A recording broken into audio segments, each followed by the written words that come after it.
I received a handwritten note on the morning of my wife's funeral that changed everything. It read simply, "Do not go to the cemetery. Go to your brother's house instead. You will see the truth there."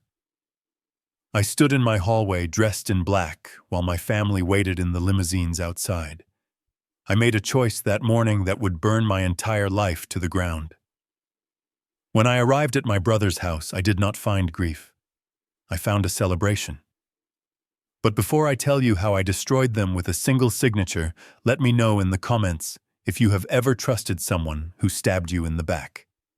Hit like and subscribe if you believe that karma is a dish best served cold. I stood in front of the full-length mirror in the master bedroom of my Connecticut estate. The black silk tie felt like a noose around my neck. My wife Patricia had died 3 days ago in a tragic boating accident on the lake. The police said the current was too strong. They never found her body. We were burying an empty casket today. I looked at my reflection. At 68 years old, I looked tired. My skin was gray, my eyes hollow. I was the picture of a grieving widower, a retired architect with $25 million in the bank and no one to share it with. I sat on the edge of the king-sized bed to put on my shoes. They were Italian leather Oxfords, the same ones I had worn to our wedding 10 years ago. As I slid my right foot inside, I felt something hard against my heel. I frowned and pulled the shoe off. I reached inside and pulled out a piece of paper crumpled into a tight, angry ball. My hands trembled as I unfolded it. It was a page torn from a yellow legal pad. The handwriting was hurried, jagged, as if written in panic. It said, "Richard, do not go to the cemetery. It is a puppet show. She is not in the casket. Go to your brother Gary's house. Go through the back door. You will see the face of the devil there." My heart hammered against my ribs like a trapped bird. Gary. My older brother Gary had been jealous of me since high school. He was a gambler, a drinker, a man who had borrowed $50,000 from me just last month to pay off a shark. Why would the note point to him? And who put this in my shoe? There was a soft knock at the bedroom door. It was the funeral director, a somber man in a cheap suit. "Mr. Caldwell," he said softly, "the limousine is waiting. Your son Tyler and his wife are already in the lead car. We need to leave now to stay on schedule." I looked at the crumpled note in my hand, then at the funeral director. A cold feeling washed over me. It was not grief. It was instinct. The same instinct that had made me a fortune in real estate. Something was wrong. The air in the house felt heavy, suffocating, full of lies. I shoved the note into my pocket and grabbed my car keys from the dresser. "Go ahead without me," I said, my voice surprisingly steady. The director blinked, confused. "But sir, the procession. You are the husband. You must be in the lead car." I walked past him, heading not for the front door, but for the side exit, where I kept my vintage Jaguar. I turned back to him with a look that dared him to argue. I said, "I forgot my heart medication. I cannot go without it. I will drive myself and meet you at the gravesite. Go. Now." I did not wait for his answer. I marched out into the humid morning air. I watched the long line of black town cars pull away down the driveway. My son Tyler was in the back seat of the first one, probably practicing his sad face for the cameras. I got into my car and gripped the steering wheel until my knuckles turned white. I drove to the end of the street. To the left was the highway leading to the cemetery, where hundreds of people were waiting to mourn a woman who might not even be dead. To the right was the winding road up to the ridge where my brother Gary lived, in a house I had paid for. I turned right. I drove fast, the engine roaring, leaving the funeral procession behind. I did not know it yet, but I was driving toward my own execution, or perhaps my rebirth. The drive to my brother Gary's house felt like an eternity, though it was only 5 miles from my estate. I bought this house for him 3 years ago when he claimed he was bankrupt after a failed investment scheme. It sat on a ridge overlooking the valley, a sprawling modern structure of glass and steel that cost me $2 million. I remember signing the check, thinking I was saving my family. As I pulled my Jaguar to a stop a block away, keeping it hidden behind a cluster of oak trees, my heart was pounding so hard I could hear it in my ears. The street was empty. It should have been. Everyone was supposed to be at the cemetery mourning my wife. I approached the house on foot, limping slightly. My arthritis was flaring up in the damp morning air, a sharp needle of pain in my right knee with every step. I expected silence. I expected a dark house, perhaps, with Gary inside getting ready to join the funeral procession late. Instead, as I got closer to the tall iron front gate, I heard a sound that made my blood run cold. It was music. Smooth, upbeat jazz drifting from inside. Not funeral dirges, not silence. It sounded like a cocktail party. The front gate was locked, and the security keypad code I knew had evidently been changed. I moved around to the side where a 6-foot wooden privacy fence separated the yard from the woods. I looked at the height. 10 years ago, I would have vaulted over it without a second thought. Today at 68, with 2 bad knees and a heart that felt like it was breaking, it looked like a fortress wall. But the rage burning in my gut gave me a surge of adrenaline I did not know I possessed. I threw my black suit jacket over the top planks to protect my hands from splinters. I gritted my teeth, ignoring the screaming protest of my joints, and hauled myself up. I tumbled onto the damp grass on the other side, landing hard on my shoulder.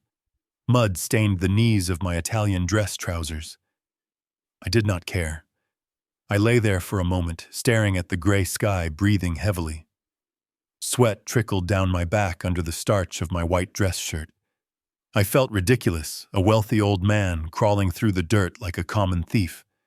But the music was louder here. I rolled over and stayed low, crawling behind the manicured hedges I had paid a landscaper to install just last month. I felt like a criminal in a house I technically owned. I reached the back patio. The floor-to-ceiling glass windows were covered by heavy velvet drapes, but there was a gap. Just a sliver of space where the curtains did not quite meet. A beam of warm golden light spilled out onto the cold stone patio. I pressed my back against the brick wall, took a deep breath to steady my shaking hands, and leaned forward. I put one eye to the glass. The scene inside was so clear, so vivid, that for a second my brain refused to process it. I blinked, sure that the stress and grief had caused me to hallucinate. But when I looked again, the nightmare remained. I saw the living room furniture I had purchased. I saw the expensive rug. And then I saw the people who were supposed to be crying over a grave. I blinked once, twice, 3 times, praying that my mind was playing tricks on me due to grief and exhaustion. But the image did not dissolve into a nightmare. It solidified into a reality that was sharper and colder than the knife twisting in my gut. Patricia was not at the bottom of the lake. She was not bloated or pale or lifeless. She was sitting on the plush leather armchair I had paid for, straddling my brother Gary's lap. She was alive, vibrant, and worst of all, she was laughing. She was wearing a dress I recognized instantly. It was a scandalous, bright red silk cocktail dress she had bought in Paris last year on my credit card. She had told me back then that it was too tight to wear, yet here she was wearing it to celebrate her own funeral. The contrast between her crimson dress and the somber black suit I was wearing while kneeling in the mud outside was a slap in the face. I pressed my ear against the cold glass, desperate to hear what they were saying. The heavy pain muffled their voices, but I could hear them clearly enough. Gary was holding a crystal flute filled with golden liquid. I narrowed my eyes and saw the bottle on the coffee table. My stomach dropped. It was a bottle of Dom Perignon 1996, taken from my private wine cellar. I had been saving that specific bottle for our 10th wedding anniversary next month. Now my brother and my wife were drinking it to toast my misery. Gary raised the glass high, the expensive alcohol sloshing over the rim. He said loud enough for the sound to vibrate through the window, "Here is to the old fool standing in the rain at the cemetery right now. May his tears water the grass over that empty box." Patricia threw her head back and let out a cackle that sounded like breaking glass. She clinked her glass against his. To Richard she purred, her voice dripping with venom. The most gullible man in Connecticut. Thank God I never have to sleep in the same bed with his wrinkled skin again. I am finally free, Gary. We are finally rich. The words hit me with the force of a physical blow. I felt a sharp pain radiate from my left arm to my chest. My heart condition. I fumbled in my pocket for my pills, my hand shaking so badly I almost dropped the bottle. I dry swallowed a tablet, forcing myself to breathe. Do not die yet, Richard, I told myself. You cannot die while they are laughing. Inside the room, the mood shifted from celebratory to lustful. I watched, paralyzed by horror, as Gary set his glass down and grabbed Patricia by the waist. He pulled her closer, burying his face in her neck. She tangled her fingers in his thinning hair, the diamond ring I gave her catching the light of the chandelier. They kissed. It was not a tentative kiss. It was hungry, familiar, and possessive. It was the kiss of two people who had been lovers for a very long time. I realized then that this was not a sudden fling. The way their bodies moved together, the way she knew exactly how to touch him, it spoke of years of betrayal. Every time she went to the spa, every time she visited her sick mother, she had been here, in this house, with my brother. I had paid for the roof over their heads while they plotted to put me 6 feet under. I wanted to smash the window. I wanted to storm in there and strangle them both with my bare hands. But as I raised my fist, I saw movement in the hallway behind them. I froze. The door opened and more people walked in. I lowered my hand, my rage turning into ice-cold calculation. The cast of this grotesque play was growing, and I needed to see every single player before I made my move. The heavy oak doors swung open, and 2 more figures walked into this party of the damned. It was my son Tyler and his wife Brittany. If seeing my dead wife alive was a shock, seeing my son was the heartbreak that almost killed me. I expected them to be at the cemetery, perhaps weeping over the empty grave to keep up appearances. Instead, they walked in looking like they were heading to a country club brunch. Tyler was wearing a bright blue polo shirt and khaki short sunglasses perched on his head. Brittany was wearing a yellow sundress that screamed of summer joy, not mourning. There was not a shred of black clothing on either of them. I watched through this gap in the curtains as Tyler walked straight to the coffee table and tossed a heavy ring of keys onto the glass surface.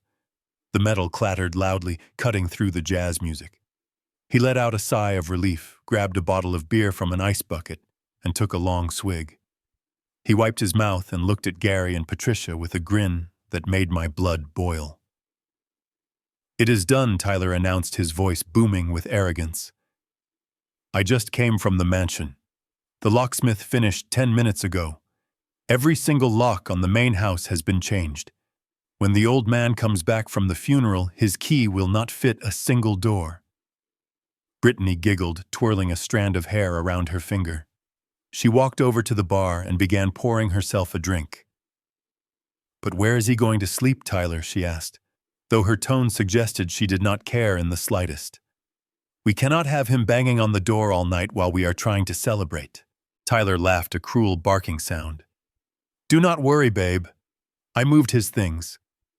Well, I moved the things he actually needs. A few clothes and his heart pills. I put them in the gardener's shed out back. It has a cot and a working toilet. That is more than enough for a man who is losing his mind. He can rot in there until we put him in a state facility." My hand shook violently as I held my phone up, the red recording light blinking steadily. I bit my lips so hard I tasted copper. This was the boy I had raised. This was the boy I had sat up with when he had fevers, the boy whose college tuition I had paid in full, the boy I had bought a Porsche for when he graduated. I had given him everything, and his plan for my golden years was to lock me out of the home I built and force me to sleep in a tool shed like a stray dog. Gary, who was still stroking Patricia's hair, raised his glass again. To the shed, he mocked, and to the new masters of the Caldwell estate. I zoomed in on their faces. I needed every pixel of their smiles. I needed clear audio of their cruelty. The pain in my chest was no longer a heart attack waiting to happen. It was fuel. It was a cold, hard reactor core starting to spin. I was not going to pound on the glass. I was not going to scream. I was going to let them think they had won. I was going to let Tyler think he had locked me out. He did not realize that by changing those locks, he had just sealed his own fate inside a prison of his own making. I lowered the phone, saved the video, and prepared to play the role of a lifetime. I pressed my ear closer to the cold glass, desperate to catch every syllable of their treason. The heavy velvet curtains muffled the sound slightly, but their arrogance made them loud. Patricia was speaking now, swirling the champagne in her glass. She looked at Gary with eyes that shone with greed, not love. "You know," she said, her voice dripping with satisfaction, "the timing of that boating accident was absolute genius. The syndicate in Las Vegas gave me exactly 2 weeks to come up with $500,000, or they were going to break my legs. Now not only are my debts wiped clean, but the life insurance policy pays out $4 million for accidental death." I felt the bile rise in my throat. My wife had not died. She had staged her own death to pay off gambling debts I did not even know existed. She had put me through the hell of identifying a piece of driftwood as a part of her boat just to save her own skin. But it was Gary's next words that made my blood freeze in my veins. He laughed a low, guttural sound and pulled a small orange prescription bottle from his pocket. He shook it, the rattling sound echoing like a rattlesnake warning. "The $4 million is just the appetizer, my love," Gary said, placing the bottle on the table. "The main course is Richard's $25 million estate, and this is how we get it. I already swapped his heart medication for these. High-dose antipsychotics and memory suppressants." Tyler leaned forward, his eyes wide. "Will it work?" he asked. Gary nodded. "Within a week he will be forgetting names. Within a month he will be hallucinating. We will have him declared mentally incompetent by Christmas. As his legal guardians, we will control every penny. We will put him in the cheapest state facility we can find, and we will move into the mansion before the ink is dry on the court order."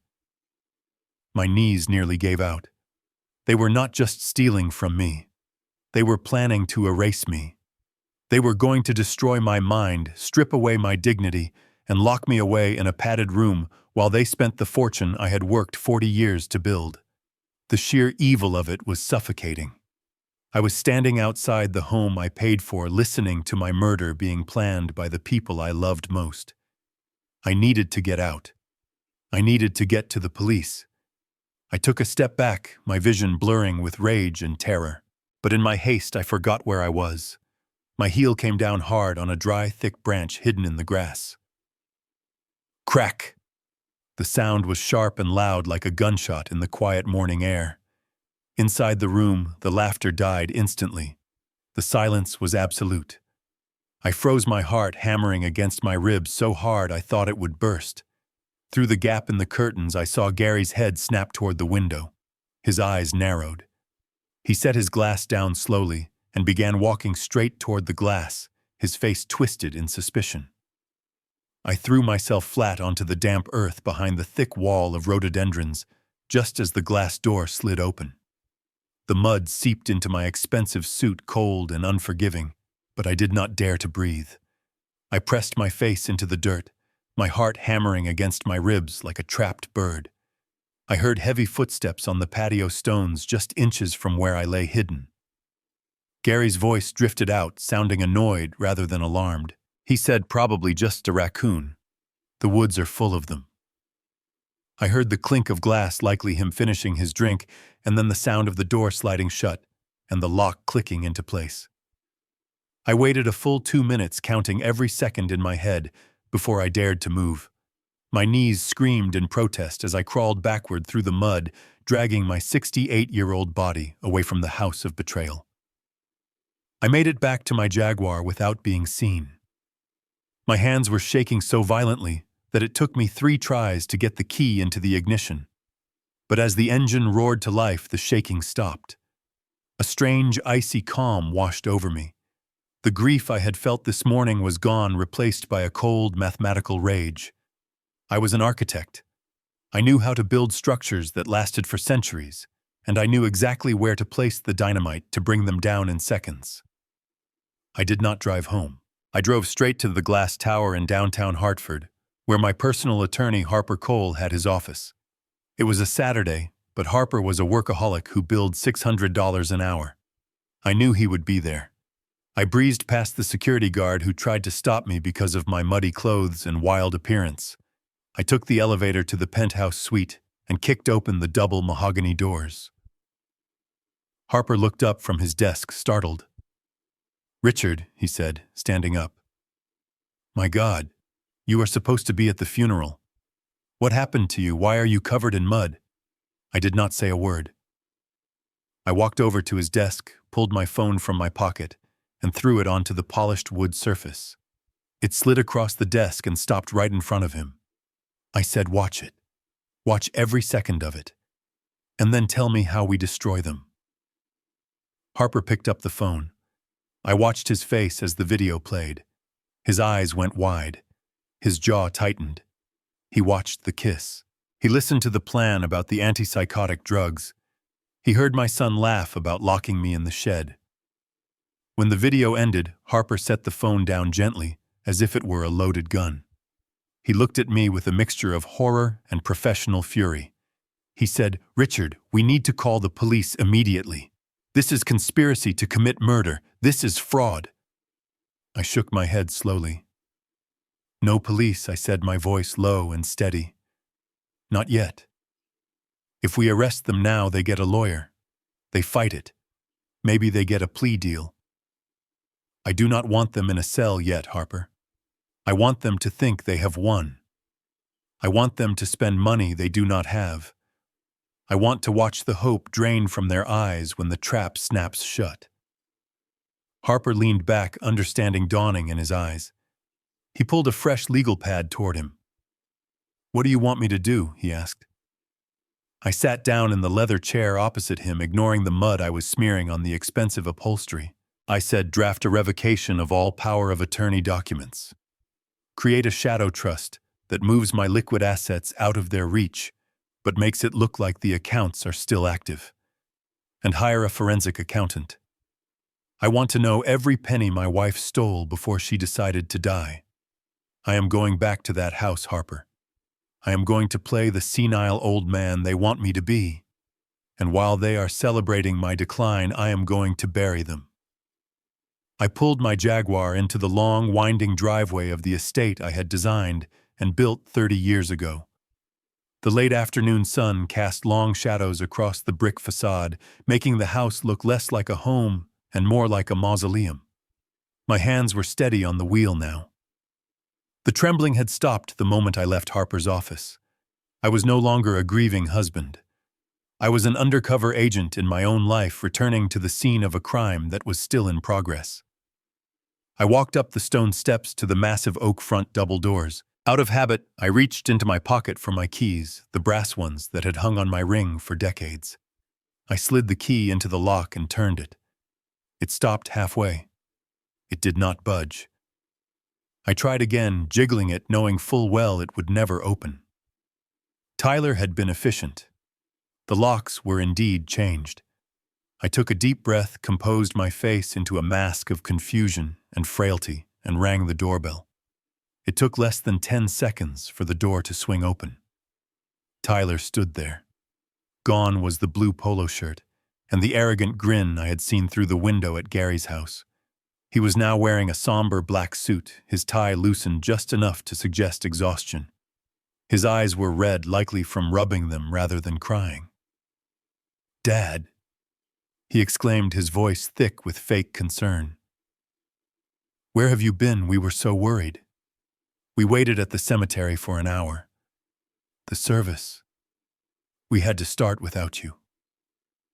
I looked at him, fighting the urge to smash my fist into his lying jaw. Instead, I let my shoulders slump forward. I made my hands shake as I reached out to touch his arm. "I am sorry, son," I whispered, my voice trembling. I I got confused. I was driving to the cemetery, and then suddenly I did not know where I was.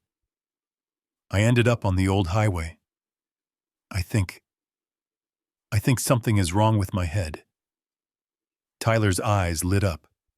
It was a subtle shift, a microscopic widening of the pupils, but I saw it.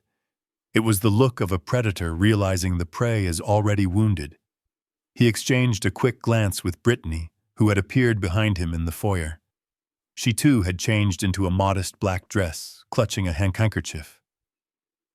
"Oh, Dad," Brittany cooed, stepping forward to take my other arm. "You are just overwhelmed with grief. Come inside. Come sit down." They led me into the living room like I was an invalid. The house smelled of lilies, too many of them a suffocating scent of death. They sat me down on the sofa, the very sofa Tyler had claimed would be his in a month. Tyler pulled a tissue from a box and pressed it into my hand. "Mom is at peace now." "Dad," he said, crouching down in front of me so he was eye level. "It was a beautiful service, even if you missed it. She would want you to rest now. You look exhausted. Your face is so pale." I took the tissue and dabbed at my dry eyes, forcing a sob to rack my chest. I buried my face in my hands to hide my expression, which was not sorrow, but pure, unadulterated hatred. "I do not know what is happening to me, Tyler," I mumbled into my palms. "My thoughts, they are like soup. Everything is spinning." I tried to remember the way home and I panicked. Brittany placed a cold hand on my shoulder. "Do not worry, Richard," she said soothingly. "We are here now. We are going to take care of everything. You do not have to worry about bills or the house or anything. Just rest." I peeked through my fingers and saw Tyler smirk at her. They thought the deterioration had already started naturally. They thought I was already losing my mind. This would make them bold. This would make them careless with the drugs they planned to slip me tonight. "I am just so tired," I said, leaning back and closing my eyes.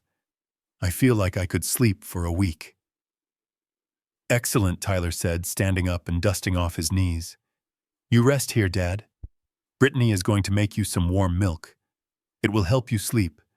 We have a special recipe that always works." I kept my eyes closed, listening to their footsteps retreat into the kitchen. The game had begun. They were going to bring me poison, and I was going to thank them for it. The sun had set hours ago, plunging the estate into a darkness that felt heavier than usual. I was sitting in the corner of the library, wrapped in a blanket Tyler had thrown over me as if I were a freezing child. They had insisted I stay downstairs tonight. They claimed the stairs were too dangerous for my dizzy spells, but I knew the truth. They wanted me on the ground floor so they could keep an eye on me, and so I would be closer to the back door when they eventually kicked me out to the shed. The heavy mahogany door creaked open, slicing a beam of hallway light across the Persian rug. Brittany entered. She was walking softly, balancing a silver tray on her hip. On the tray sat a single ceramic mug, steam rising from it in delicate swirling ribbons.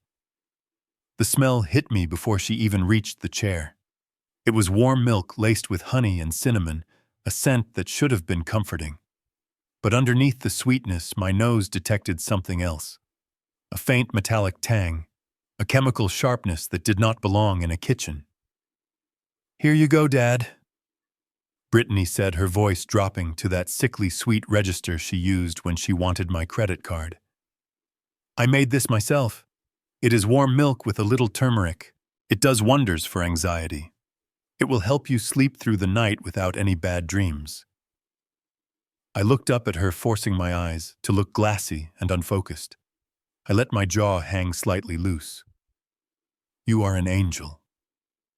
"Brittany," I stammered, making my hand tremble violently as I reached for the mug. "I do not know what I would do without you and Tyler. Everyone else left me."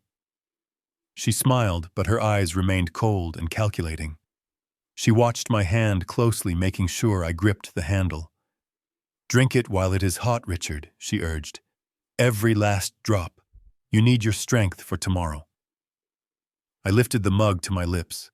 The steam warmed my face. I could feel her gaze burning into me, waiting for the poison to enter my system.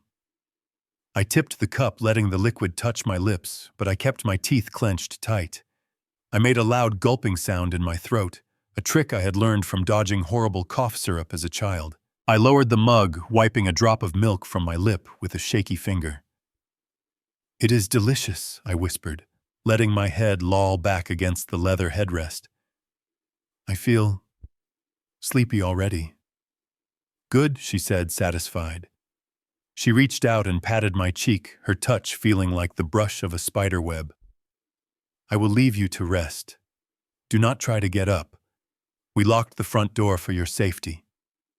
She turned and walked out, closing the library door with a definitive click. I counted to 10. 1, 2, 3. As soon as I reached 10, the trembling in my hands vanished. The confused old man disappeared. I sat up straight, my senses sharp and alert. I moved silent as a ghost across the room to the large potted ficus tree near the window. I whispered an apology to the plant, knowing what I was about to do would likely kill it. I poured the contents of the mug into the soil, watching the white liquid seep into the dark earth. But I did not empty it completely. I reached into my pocket and pulled out a small empty plastic vial I used for travel shampoo. With the precision of a surgeon, I poured the remaining dregs of the milk into the vial and screwed the cap on tight. This was not just milk. This was evidence. This was the weapon they were using to murder my mind, and now it was the weapon I would use to secure their prison sentences. I hid the vial deep in the inside pocket of my jacket. I returned the empty mug to the tray and slumped back into the chair, closing my eyes. The biological warfare had begun. They thought I was drifting into a chemical fog. They had no idea I was wide awake and I was watching every move they made. The next morning, I put on the performance of a lifetime. I shuffled into the kitchen wearing my bathrobe inside out, letting my hands tremble as I reached for the coffee pot. Tyler and Brittany were already there, dressed in designer clothes that I had paid for. They exchanged a look of pure triumph when they saw my disheveled state. To them, the drugs were working faster than expected. Tyler told me they were going to meet with the estate lawyer to handle some paperwork for me since I was clearly in no condition to drive. I nodded vaguely, spilling a little coffee on the counter to sell the act. As soon as I heard the heavy front door slam and the sound of my Mercedes pulling out of the driveway, I dropped the trembling hand routine instantly. I moved with the speed and precision of a man half my age. I had a window of 3 hours, and I had 2 critical tasks to complete. First, I called a private courier service I had used for confidential blueprints for decades.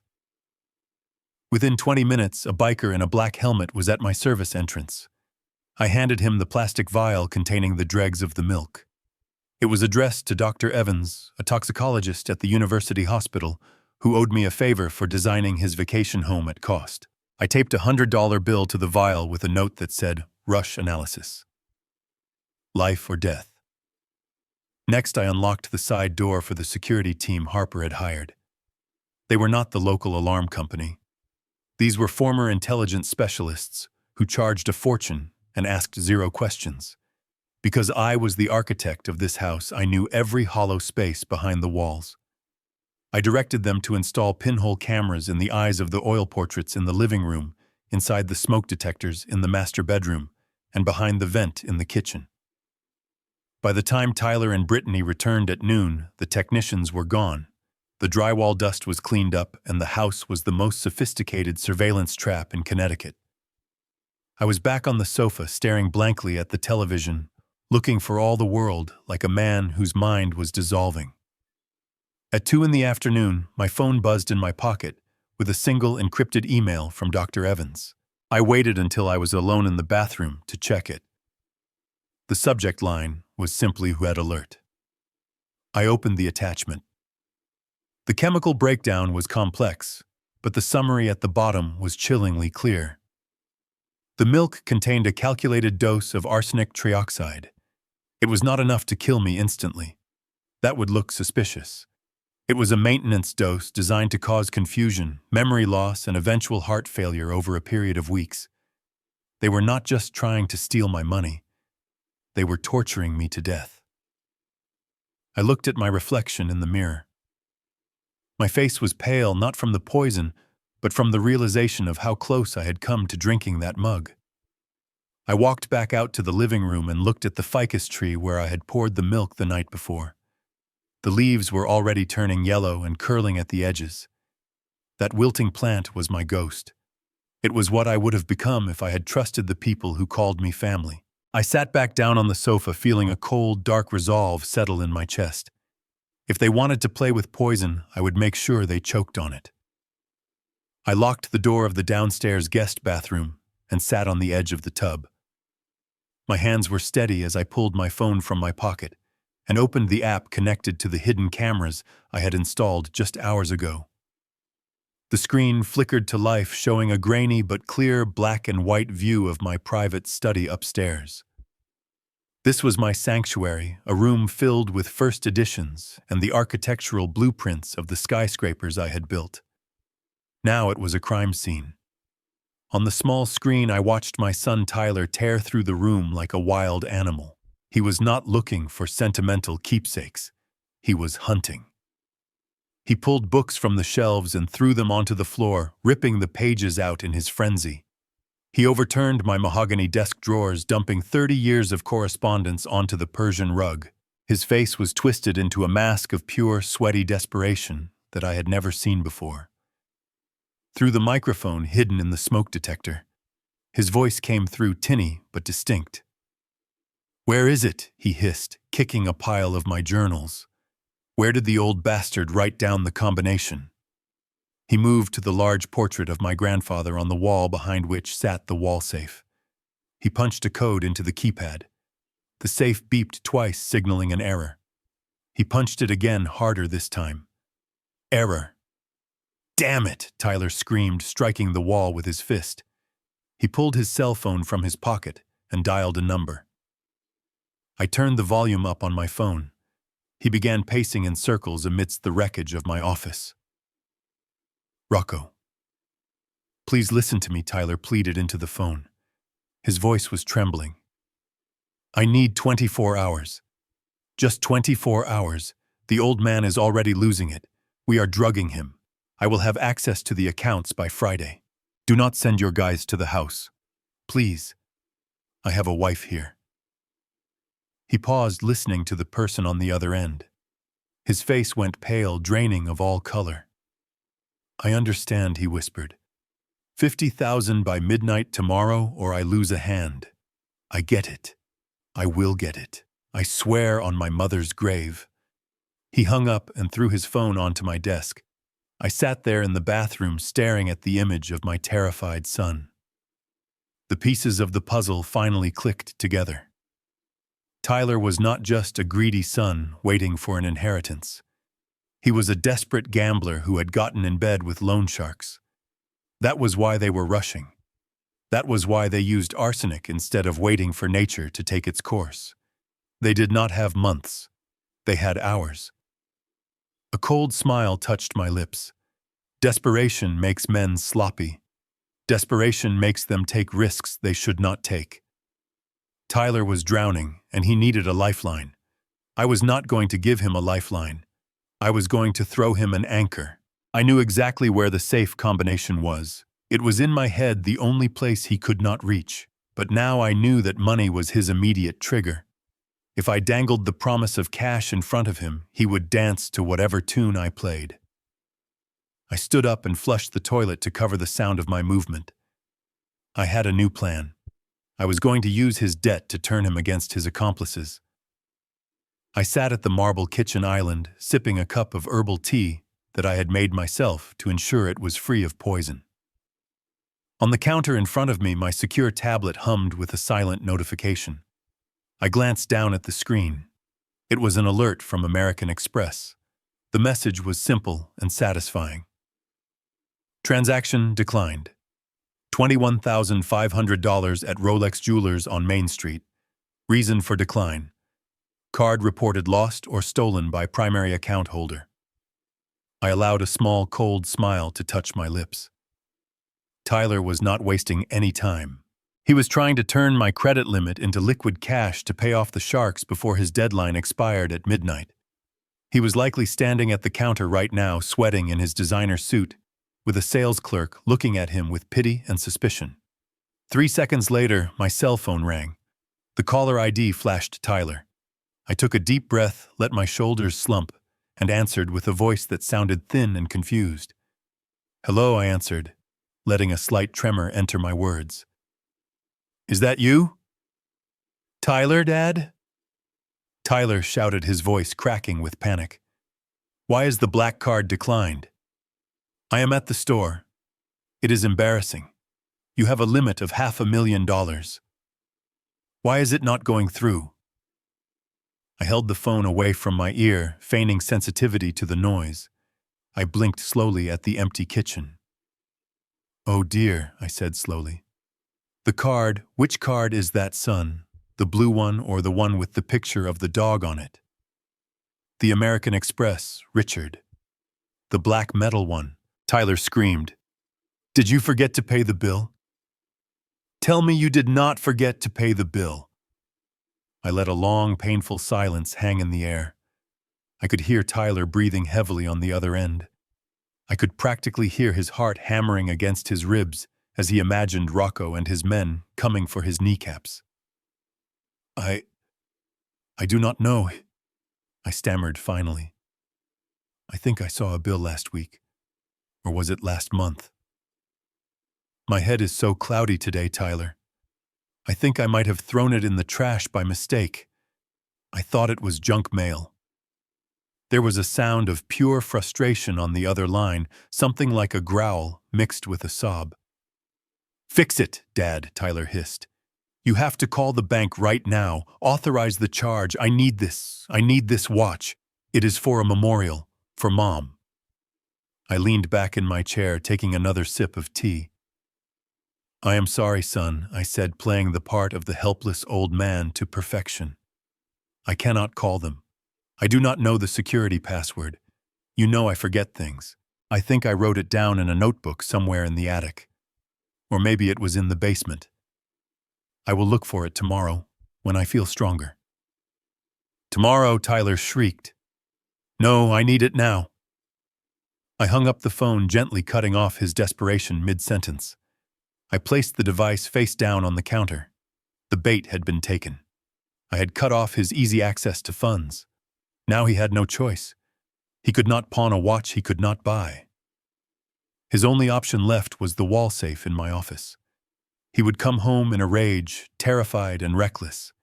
And when he did, I would be waiting to guide him exactly where I wanted him to go. The loan sharks were not the only ones closing in on him. I was tightening the noose, and I had not even left my kitchen stool. I sat on the rusty army cot in the gardener's shed, the smell of fertilizer and old gasoline stinging my nose. This was where my son believed I belonged. The humiliation was physical, a heavy weight on my chest, but it was also clarifying. Stripped of my comfort, I was no longer the distracted patriarch. I was a survivor. My eyes scanned the wooden floorboards near the lawnmower. One plank looked slightly uneven, the nail heads scratched as if they had been pried up recently.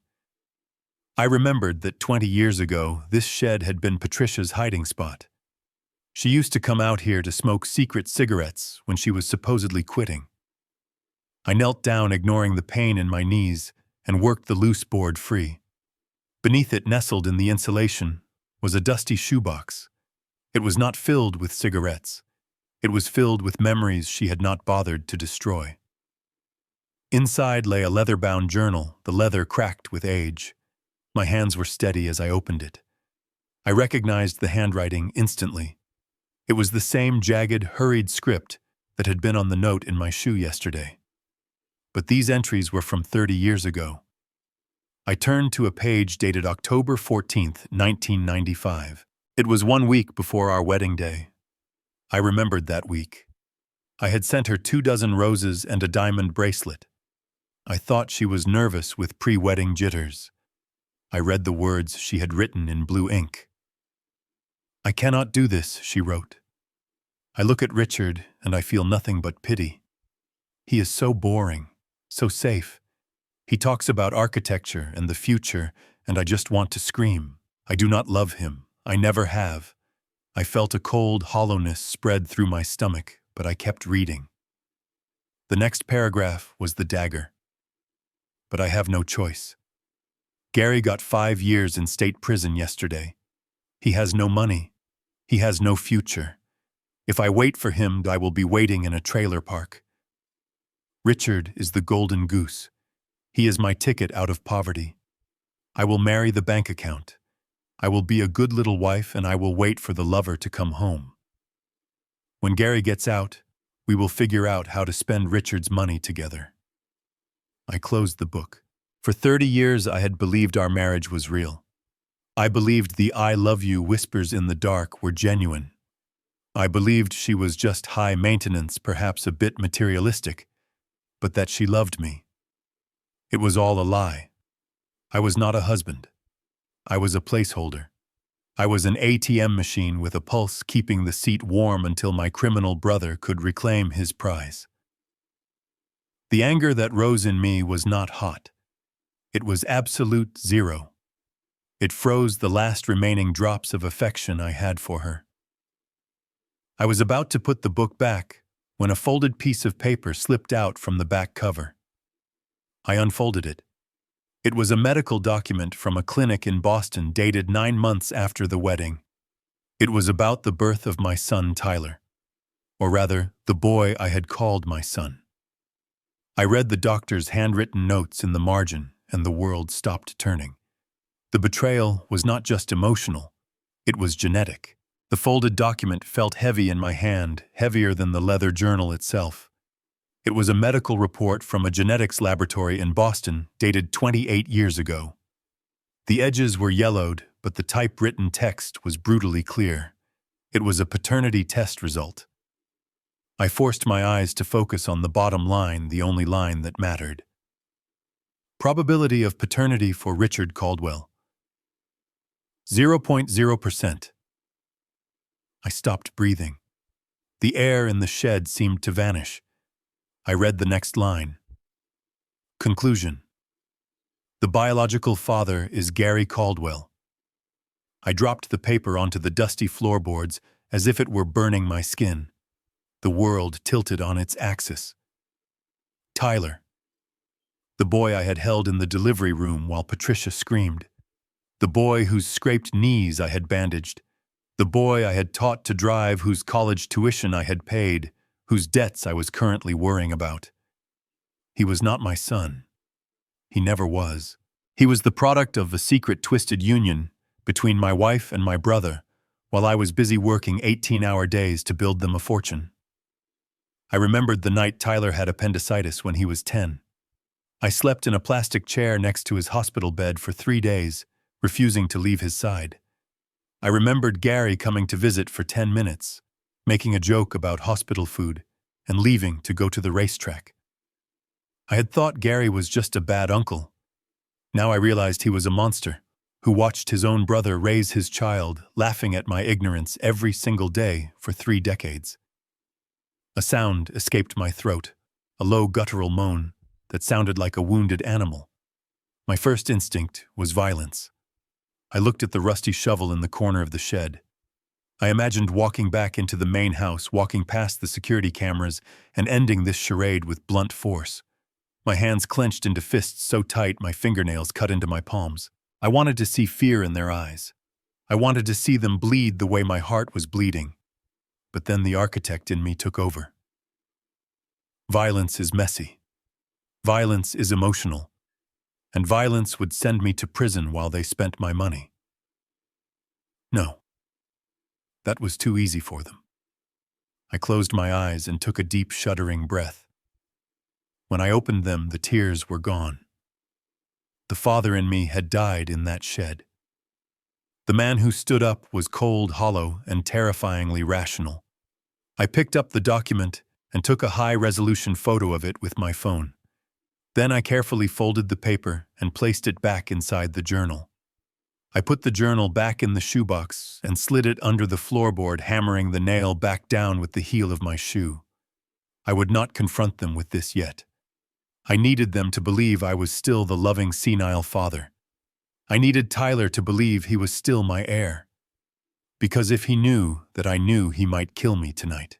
I walked to the door of the shed and looked at the main house. The lights were on in the living room. They were in there, eating my food, drinking my wine, living on my lies. I whispered to the darkness, "Enjoy your dinner, Tyler. It is the last free meal you will ever get. I am not going to kill you. I am going to make you wish you had never been born." The sun was barely up when Tyler stormed into the library where I had spent the night, pretending to sleep in the armchair. He looked terrible. His eyes were bloodshot, his skin pale and clammy, and he smelled of stale coffee and fear. He was a man running out of time. The loan sharks had given him until midnight, and it was already 8 in the morning. He needed access to my millions, and he needed it now. He slapped a thick stack of legal documents onto the coffee table in front of me. The sound made me jump, a genuine reaction to his aggression, though I quickly masked it with a look of confused frailty. "Dad," Tyler said, his voice tight and breathless.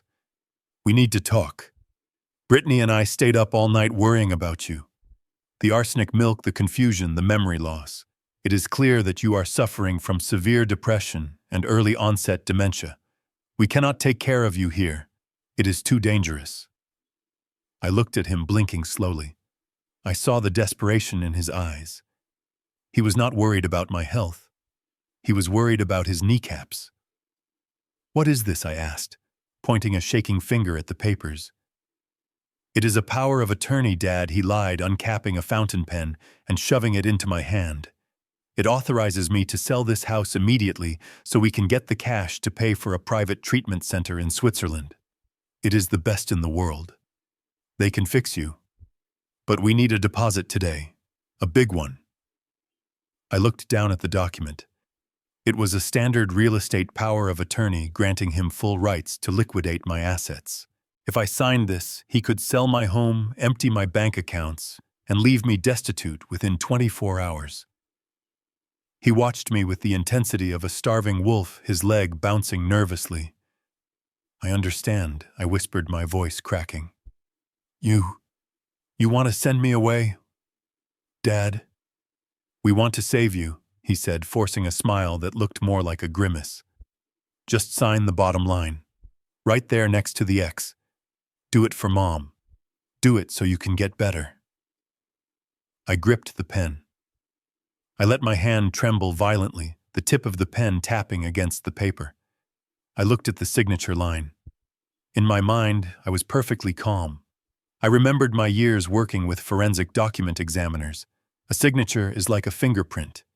If the pressure points are wrong, if the slant is off by 5 degrees, if the loop of the R is too wide, it is invalid. I pressed the pen to the paper. I did not sign my name the way I had for 40 years.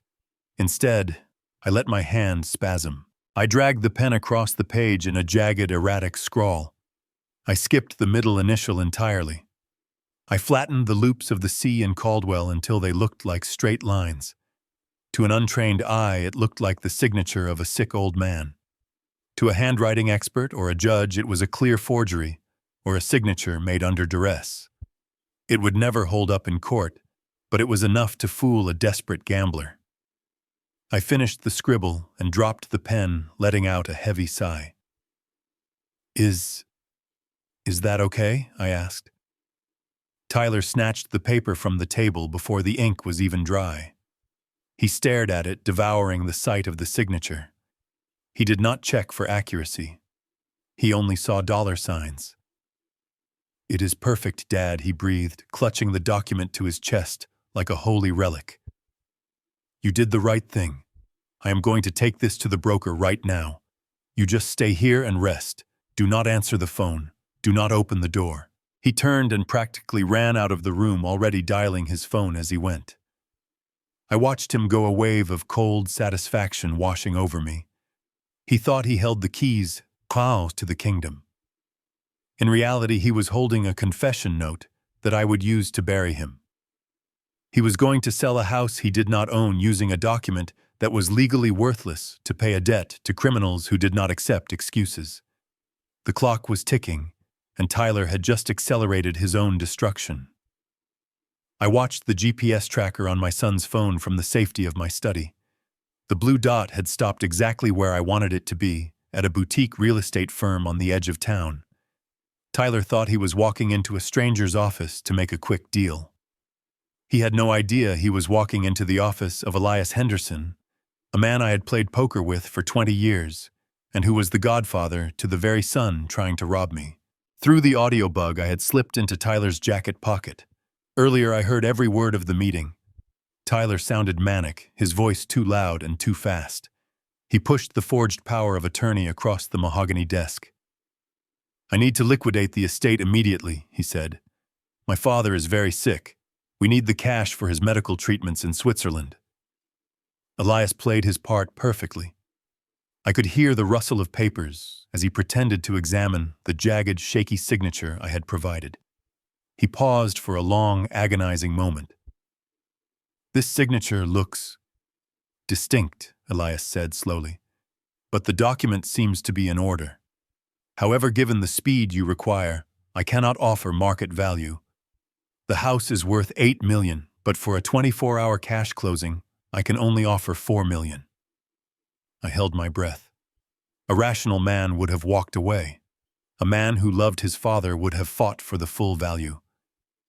But Tyler was neither. He was a desperate addict with a death threat hanging over his head. "Done," Tyler blurted out instantly. $4 million is fine. Just wire the money." "When will it clear?" "Tomorrow morning at 9 o'clock, Elias replied smoothly. "I will have the paperwork drawn up." I heard the sound of a handshake. It was the sound of my son selling his birthright for 50 cents on the dollar. He practically ran out of the office, leaving behind the only asset that could have secured his future. 30 minutes later, the audio feed switched to the living room of Gary's house. Tyler burst in, screaming with joy. "We did it," he yelled. "He bought it. $4 million. The wire hits tomorrow morning." I heard the pop of a cork. Again. They were celebrating the sale of a house they did not own with money that would never arrive. Gary's voice boomed through the speaker. "You see, I told you the old man was soft. We are rich, Patricia. Pack your bags. Mexico is waiting." Patricia's laughter was the sharpest blade. She talked about buying a villa in Cabo, about how she would never have to endure another winter in Connecticut with me. They toasted to my stupidity. They toasted to their brilliance. I sat in my library staring at the empty fireplace. They were so happy. They were so sure. They had no idea that Elias had not filed a single paper. There was no buyer. There was no $4 million. The only thing that had been exchanged was a confession of fraud recorded in high-definition audio. I picked up my phone and sent a text message to Elias. It was just 2 words. "Good game." Then I texted Tyler. I kept it simple. "Son, I am feeling a bit better. I want to hold a prayer service for Mom tonight. Please come get me." It was time to bring all the rats into one cage. The trap was set, the cheese was poisoned, and they were all rushing to take the first bite. I sat in the passenger seat of my Mercedes, while Tyler drove us back from the fake meeting with the broker. He was tapping the steering wheel, humming a tune high on the adrenaline of thinking he had just secured $4 million. He had no idea the money was imaginary. I looked out the window at the passing trees, my face a mask of weary grief, but my mind was sharpening the final blade. "Tyler," I said softly, interrupting his humming. "I have a request. A dying man's request, really." Tyler glanced at me, his eyes wide with fake sympathy. "Anything, Dad. What do you need?" "I want to hold a memorial service for your mother tonight," I said. "Just a small gathering, the family. But I do not want to do it here at the estate. The house feels too empty without her."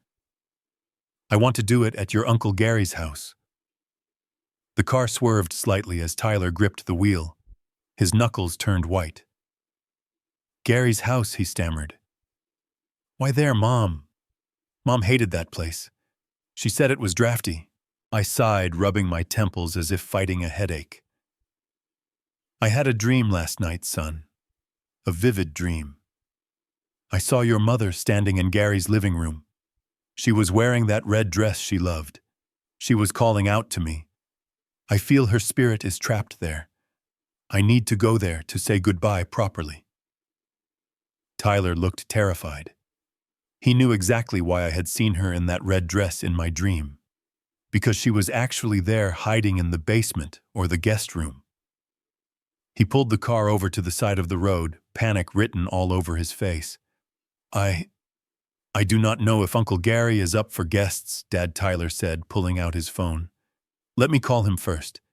He might be busy. He stepped out of the car to make the call. I cracked my window just enough to hear him. He was pacing back and forth, whispering furiously into the phone. Gary, he is losing it, I heard Tyler hiss. He wants to come over tonight. He says he dreams about Mom being there. It is too risky. What if he sees her? I strained to hear the other side of the conversation, but I did not need to. I saw Tyler's posture relax. He nodded. He smiled a cruel, ugly smile. He hung up and got back into the car. Good news, Dad, Tyler said, starting the engine.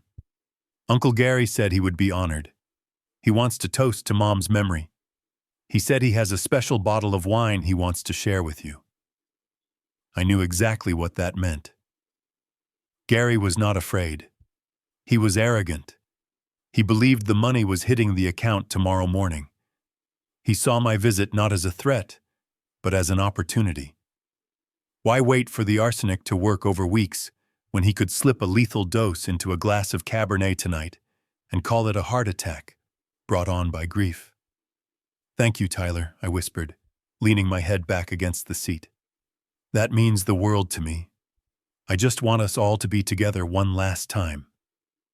Tyler smirked as he merged back onto the highway. Yeah, Dad. One last time. I closed my eyes. They were inviting me to my own execution. They were going to dress up murder as mercy. But they did not know that I was not bringing a Bible to this prayer service. I was bringing the police, and the ghost of Patricia was about to become the star witness in her own funeral. I told Tyler I needed to stop at the county courthouse on the way to Gary's house. I lied and said I needed to sign a final release form for the funeral home regarding Patricia's empty casket. Tyler complained about the delay, checking his watch nervously, but he let me go. He stayed in the car engine running, texting his loan shark that the money was coming. I walked around the back of the red brick building to a blind spot where two men were waiting for me next to an unmarked black sedan. One was Harper Cole, my attorney, looking pale and grim. The other was Sheriff Miller, a man I had known since we played high school football together 50 years ago. I did not waste time with pleasantries. I reached into my jacket and pulled out a thick manila envelope. Here it is, I said, my voice steady. The flash drive contains the video of them plotting to commit fraud and the audio of Tyler selling a house he does not own. The lab report from Dr. Evans confirms the arsenic in the milk. And this, I said, handing over the folded DNA test, proves the motive. Sheriff Miller opened the file. He scanned the toxicology report first. His jaw tightened. Arsenic, he muttered. They are slowly poisoning you, Richard. This is not just fraud. This is attempted capital murder. Then he looked at the DNA test. He looked up at me, his eyes full of a profound sadness. I am so sorry, Richard. I had no idea about the boy. I shook my head. He is not a boy, Jim. He is a 28-year-old man who tried to sell me to a nursing home. Do not waste your pity. Miller slammed the file shut. This is enough. I have probable cause to arrest all three of them right now. I will call in a squad car to pick up Tyler in the parking lot, and we will raid Gary's house immediately. We cannot let you go back in there. It is too dangerous." He reached for the radio on his shoulder. I reached out and grabbed his wrist. My grip was surprisingly strong. "No," I said firmly. Miller looked at me confused. "Richard, they are poisoning you. I cannot let you walk back into that trap." I looked him dead in the eye. "If you arrest them now, it is just a legal proceeding. They will lawyer up. They will blame each other. Patricia will say she was coerced. Tyler will plead ignorance. I do not want them to just go to jail, Jim. I want to break them." I released his wrist and straightened my tie. "I want them all in one room. I want Patricia to come out of hiding. I want Gary to raise a glass to his victory. I want them to feel safe. I want them to think they have won the lottery. And then I want to see the look on their faces when the hammer drops. I want to watch the hope leave their eyes." Harper stepped forward. "Richard, this is incredibly risky. If you drink anything there—" "I will not drink," I interrupted. "I am the one pouring the drinks tonight." I turned back to the sheriff. "Give me 1 hour. Give them time to confess on tape one last time. When I text you the word done, you kick that door down." Miller hesitated, looking at the envelope in his hand, then at his old friend. He saw the resolve in my face. He saw that the architect had become the demolition expert. "Okay," Miller said quietly. 1 hour. But I am having a TAC team outside in the bushes in 20 minutes. If I hear a scream, we are coming in." I nodded and turned around. I walked back to the car where the son of my brother was waiting to drive me to my death. I got in the passenger seat and smiled at him. "All done, Tyler," I said cheerfully. "Let's go see the family." I stood in front of the full-length mirror in the master bedroom for the last time. As a victim, I had chosen my attire carefully for this evening. It was not the somber black suit of a grieving widower. It was a midnight blue tuxedo custom tailored in Milan, the same one I had worn 20 years ago when I accepted the Lifetime Achievement Award in architecture. It was a suit of armor made of silk and wool. I adjusted the cufflinks' solid gold squares that caught the light. My hands, which had trembled on purpose for the last 2 days to fool my son, were now as steady as stone. I looked at my reflection. The tired, confused old man was gone. Staring back at me was a predator who had finally woken up. I walked down the grand staircase, slowly savoring the silence of the house. I knew that by tomorrow morning, the energy in this place would be different. It would be cleansed of the greed that had infested it like black mold. At the bottom of the stairs, leaning against the banister, stood Brittany. She was holding a glass of my vintage Pinot Noir, swaying slightly, her face flushed with alcohol and arrogance. She looked me up and down with a sneer that she did not bother to hide. "Well, look at you," she slurred, taking a sip of the wine. "You look like you are going to the Oscars, Richard. Do you really think a dead woman cares what you wear? Or maybe you are dressing up for the nurses at the asylum?" I stopped on the bottom step, looking down at her. She was young, beautiful, and completely rotten on the inside. She was already mentally measuring drapes for this foyer, planning how to redecorate once I was locked away. "I am dressing for an occasion." "Brittany," I said calmly. "Tonight is a special night." She laughed, a harsh, jagged sound. "Oh, it is special, all right. You are all dressed up to go see Mom's spirit. You know, looking like that, maybe you really will see her. Maybe you will just drift away in your sleep tonight and go join her. It would be better for everyone, do you not think?" Her words hung in the air, thick with the threat she thought was subtle. She was telling me to my face that I was not expected to survive the night. She thought the arsenic and the shock would finally stop my heart. I stepped off the stairs and walked until I was just inches from her face. I smelled the expensive wine on her breath, wine that she had not earned. I smiled a genuine cold smile that made her blink in confusion. "You are absolutely right, my dear daughter-in-law," I said softly, reaching up to straighten my bow tie. "Tonight is a night of final departures. By the time the sun rises tomorrow, someone is going to leave this life forever. Things will never be the same again. She frowned, sensing a shift in the atmosphere, but too drunk on her own hubris to understand it. She thought I was talking about my own death. She had no idea I was talking about her freedom. A car horn honked aggressively from the driveway. It was Tyler. The executioner was impatient. "Your carriage awaits your majesty," Brittany mocked, stepping aside and making a theatrical bow. "Go say hi to Mom for me. Tell her I love the house." I walked past her without another word.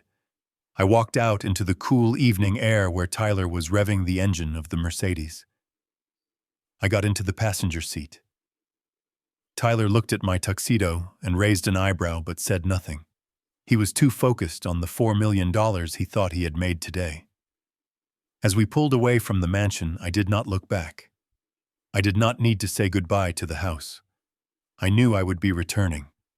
But the man sitting next to me was driving away from his life for the very last time. Chào bạn, tôi là Hoàng gia Trang mới. Dưới đây là nội dung chi tiết cho đoạn 19, được viết bằng tiếng Anh tối ưu hóa cho giọng đọc AA, liền mạch giàu cảm xúc không ký tự lạ. Đoạn này tập trung vào sự căng thẳng tột độ khi Richard bước vào hang cọp và đối diện với ly rượu tư thần. The Mercedes crunching over the gravel driveway was the only sound in the oppressive silence of the evening. Tyler turned off the ignition and looked at me. His face was a mask of nervous anticipation. He knew what was waiting for me inside. He knew this was a one-way trip. I unbuckled my seatbelt slowly, taking a moment to smooth the lapels of my tuxedo. I was not stalling out of fear. I was stalling to give my tactical team outside a few more seconds to get into position in the dark woods surrounding the property.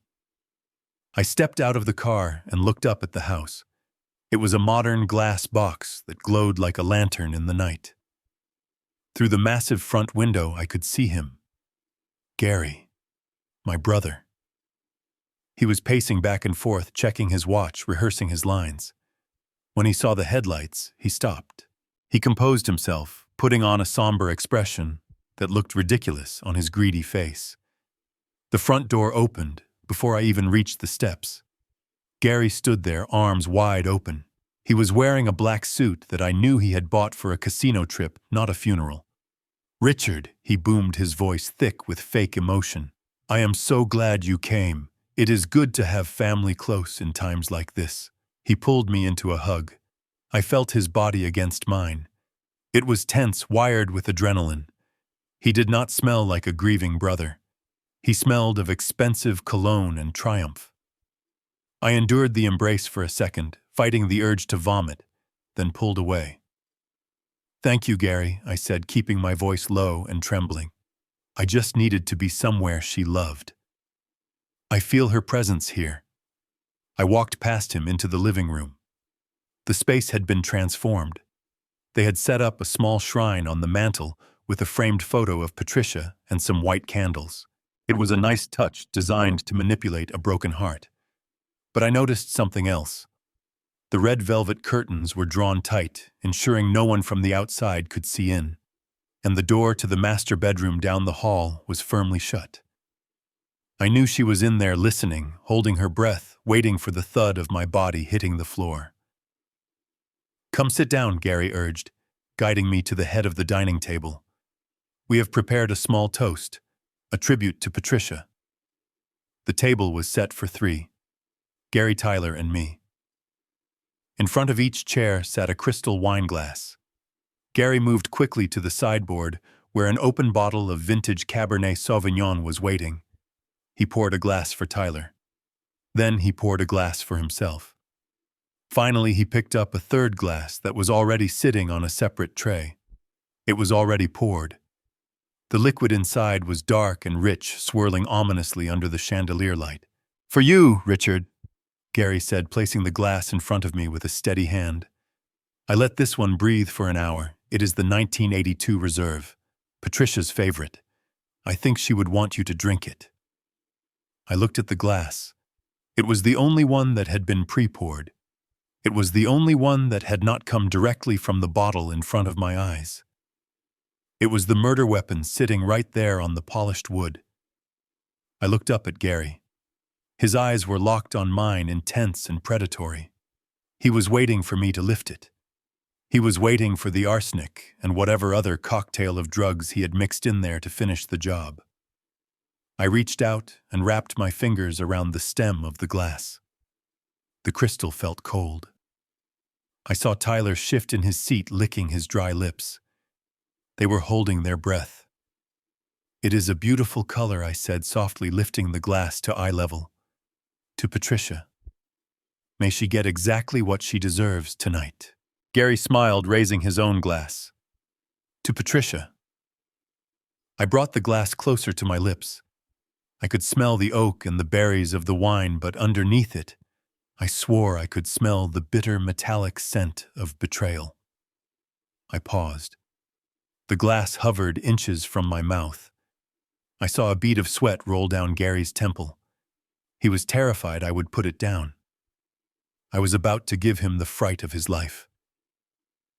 The room was silent except for the ticking of the grandfather clock in the hallway, counting down the seconds of a life. I stared at the crystal goblet sitting on the pristine white tablecloth in front of me. The dark red liquid inside looked innocent enough, shimmering under the chandelier light. But I knew better. It was a chalice of death prepared by my own brother, designed to stop my heart before the sun rose. Gary stood at the head of the table, clearing his throat, commanding the room like a king addressing his subject. He held his own glass high, the expensive wine catching the light. To Patricia, he announced, his voice thick with a sorrow that never reached his eyes. To a woman who deserved the world. And to you, Richard, for being strong enough to join us tonight to say a proper goodbye. He looked at me with a sickening mixture of pity and triumph. He was not just toasting to her memory. He was toasting to my imminent demise. He nodded at me, a silent command to pick up my drink. Tyler was watching me too, his leg bouncing nervously under the table, his eyes locked on my hand. I reached out, letting my hand tremble violently, playing the part of the frail, broken old man one last time. My fingers hovered over the stem of the poisoned glass. But instead of grabbing it, I allowed my hand to spasm. I knocked into the heavy silver soup spoon sitting next to my plate. Clang! The sound was sharp and jarring as the spoon hit the edge of the porcelain charger and bounced off the table, clattering loudly onto the hardwood floor beneath us. "Oh dear," I stammered, my face flushing with feigned embarrassment. "My hands. I am so clumsy today." Tyler let out a loud, exasperated sigh. He rolled his eyes, clearly annoyed by his father's incompetence. He bent down to his right to retrieve the spoon from under the table. Gary, distracted by the noise and Tyler's movement, looked down at the floor, shaking his head in disgust. In that split second of distraction, with both of their sets of eyes averted, the trembling old man vanished, and the magician appeared. My hand moved with the speed of a striking cobra. I did not lift the glasses. I simply slid them. My glass went to the left. Gary's glass went to the right. The switch took less than a heartbeat. By the time Tyler sat up and slammed the spoon back onto the table, the glasses were swapped. The murder weapon was now sitting directly in front of its creator. "I am so sorry," I mumbled, clasping my hands together. "Thank you, son." Gary, completely oblivious to the fact that his fate had just been sealed, regained his composure. He smiled at me, a smile that was meant to be reassuring, but looked predatory. "Do not worry about it, Richard," he said smoothly. "Just drink. It will help you sleep." He lifted the glass that used to be mine. I lifted the glass that used to be his. "To family," Gary said. "To justice," I whispered, though he did not hear me. I watched in slow motion as he tilted his head back. I saw his throat work as he swallowed. He drank deep. He drank the arsenic. He drank the sedatives. He drank the very poison he had mixed for his own brother. He lowered the glass, licking his lips, savoring the vintage. "Delicious, isn't it?" he asked. I took a sip of the safe wine. It tasted like victory. "It certainly is, Gary," I replied, staring deep into his eyes. I have a feeling this will be a drink you remember for the rest of your life, however short that may be. Gary blinked, his hand going to his forehead. He swayed slightly in his chair, a frown creasing his brow. That wine, he muttered, his speech slurring just a fraction. It has quite a kick. I feel a bit lightheaded. He chuckled, dismissing the early warning signs of a neurotoxin as merely the effects of a good vintage. He reached for the bottle to pour himself another glass, but his hand missed the neck by an inch. He frowned, staring at his own fingers, as if they belonged to someone else. Tyler, meanwhile, was oblivious to his biological father's deteriorating state. He was too focused on the prize. He pulled a folder from under his chair and slapped it onto the table right next to the spilled soup spoon. Dad, Tyler said urgently, pushing a pen toward me. Since we are all here and in good spirits, let us get the boring stuff out of the way. This is the transfer form for the life insurance payout. We need to move it to the joint family trust so we can, manage it better for you. I looked at the document. It was the final key to the vault. Once I signed this, $4 million would flow directly into their control. Tyler tapped the paper impatiently. Sign it now, Dad, so we can focus on remembering Mom. I picked up the heavy fountain pen. It felt cold and solid in my hand. I looked at Tyler. I looked at Gary, who was now rubbing his temples, his face pale and sweaty. The room felt electric. This was the moment, the pivot point. I brought the pen to the paper. Tyler leaned in, his eyes hungry. I let the tip of the pen hover over the signature line, and then with a flick of my wrist, I threw the pen across the room. It hit the far wall with a sharp crack, leaving a splatter of black ink on the expensive wallpaper. What the hell, Dad? Tyler shouted, jumping back. What are you doing?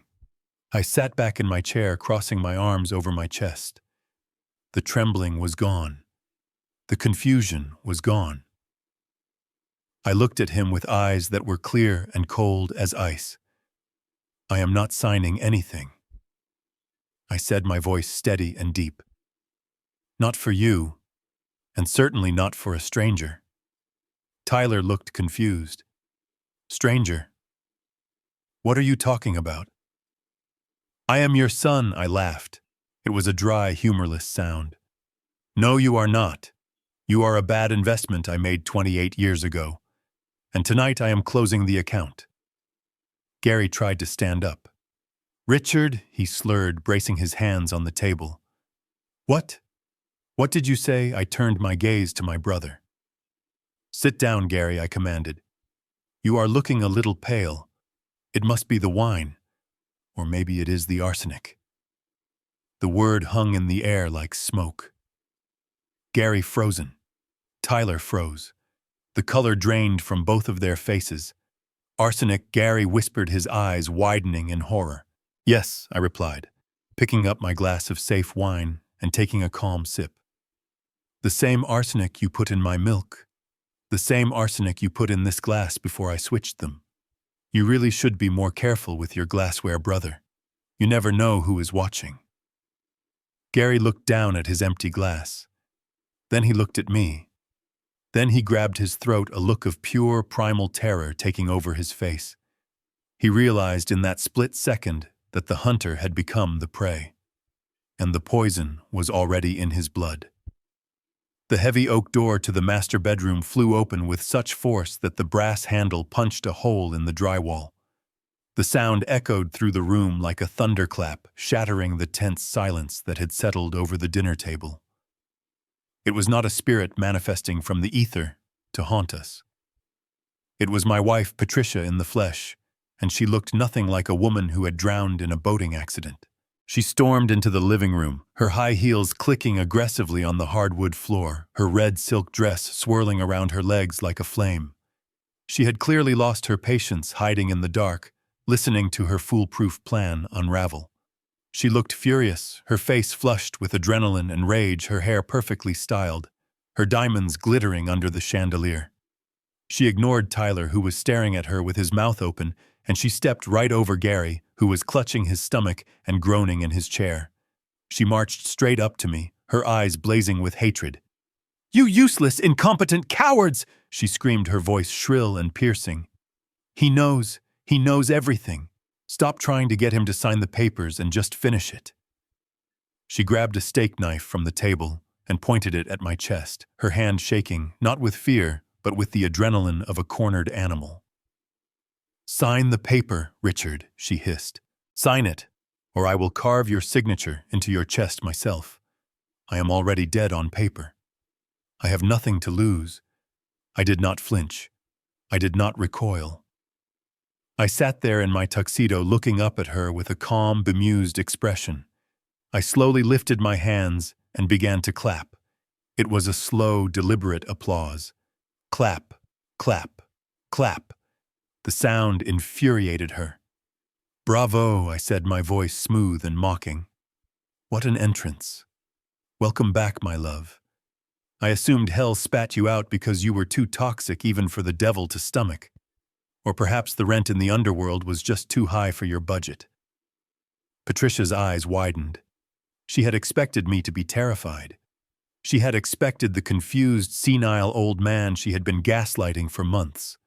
Instead, she was looking at a man who was completely in control. "Shut up," she shrieked, lunging forward slightly with the knife. "You think this is funny? You think you can walk out of here? We have the numbers, Richard. There are 3 of us and 1 of you." I took a sip of my wine, keeping my eyes locked on hers. "Actually, darling, I think your math is a little off. Look at your team." I gestured to the side. Gary had slumped forward onto the table, his breathing ragged and shallow, as the arsenic began to shut down his nervous system. He knocked over his wine glass, the red liquid spreading across the white tablecloth like a pool of blood. "Gary is currently indisposed," I said coldly. "He seems to have a bit of a stomach ache. And as for your son—" I looked at Tyler. He was staring at his mother, but there was no love in his eyes. There was only horror and betrayal. He was looking at the woman who had lied to him about his father for 28 years. Patricia looked at Gary, then back at me. Her confidence faltered for a fraction of a second. "What did you do to him?" she whispered. "I did nothing," I replied, standing up slowly and smoothing out my jacket. "I simply let him drink from his own cup." "It is poetic, really. You wanted to poison my life, Patricia, but you forgot that when you dig a grave for someone else, you usually fall in it yourself. You are not a ghost, my dear. You are just a criminal who forgot to check the exits." Tyler stared at the woman standing in the center of the room, his mouth opening and closing like a fish out of water. The mother he had mourned just hours ago, the woman whose eulogy he had rehearsed, was standing there screaming about money. The cognitive dissonance was breaking him. "Mom," he stammered, his voice cracking like a teenager. "You are alive. You let me think you were at the bottom of the lake. You let me cry for you." Patricia did not even look at him. She was too focused on the failing plan. "Grow up, Tyler," she snapped, waving the knife dismissively. "We did what we had to do to secure the bag. Stop being so sentimental and help me get the signature." I watched him crumble. The boy who thought he was a ruthless shark was just a minnow swimming in a tank of piranhas. But I was not done with him yet. I had one more grenade to throw, and I had pulled the pin 28 years ago. "Stop whining, Tyler," I said, my voice cutting through the noise. "She lied to you about her death. But that is the smallest lie she has ever told you. In fact, her entire life with you has been a forgery." Tyler looked at me, the confusion warring with fear in his eyes. "What are you talking about?" I reached into the inner pocket of my tuxedo jacket. I pulled out the folded piece of paper I had retrieved from the shed. I did not hand it to him gently. I crumpled it into a ball and threw it hard. It hit him square in the chest and fell onto the table next to the spilled wine. "Read it," I commanded. "Read the part where it says probability of paternity." Tyler picked up the paper with shaking hands. He unfolded it. I watched his eyes scan the medical jargon. I watched the moment the words hit his brain. His face went from pale to a sickly shade of gray. He looked at the paper, then at me, then at the paper again. "No," he whispered. This is fake." "It is from the Boston Genetics Lab," I said cold. "You are not my son, Tyler. You never were. You are the product of a cheap, sordid affair between a gold digger and a convict. You do not have my blood in your veins. You have his." I pointed a finger at Gary. The poison was taking full effect now. Gary was slumped over the arm of his chair, drooling slightly, his skin waxy and yellow. He looked pathetic. He looked weak. He looked exactly like what he was, a loser. Tyler turned his head slowly to look at Gary. He saw the man he had called uncle. He saw the resemblance he had always ignored. The weak chin, the shifting eyes, the desperate greed. He realized that his biological father was not the millionaire architect standing tall in a tuxedo. His father was the dying man, groaning in his own filth. The realization hit Tyler like a physical blow. He dropped the paper as if it were covered in disease. He backed away, his eyes wide with pure, unadulterated disgust. He looked at Patricia, who was refusing to meet his gaze. "You..." He choked out, bile rising in his throat. "You made me call him Dad, but you were sleeping with him. You made me betray the only man who ever took care of us for him." I took a step forward. "That is right, Tyler. You sold your soul for an inheritance that was never yours. You are not a Caldwell heir. You are just a bastard son of a thief. And now you are nothing." The sound of crystal shattering against the hardwood floor marked the beginning of the end for my brother. Gary tried to stand up, perhaps to attack me or perhaps to flee, but his legs had turned to water. He collapsed heavily, his upper body slamming into the edge of the table before sliding down to the floor. The sound he made was not a scream. It was a wet, gurgling choke like a drain backing up. Patricia dropped the steak knife she had been threatening me with. It clattered uselessly onto the rug. She forgot about me instantly. She forgot about the money. Panic, raw and ugly, took over her face. She rushed to Gary's side, falling to her knees in her expensive silk dress, not caring that she was ruining it in the puddle of spilled wine and vomit. "Gary," she screamed, shaking him by the shoulders. "Gary, look at me. Breathe. Spit it out." But Gary could not spit it out. His eyes were rolling back in his head, showing the whites, and his jaw was locked tight. A thick white foam began to bubble at the corners of his mouth, dripping down onto his chin. His hands were clawing at his throat, tearing at his shirt collar as if he were trying to rip an invisible noose from his neck.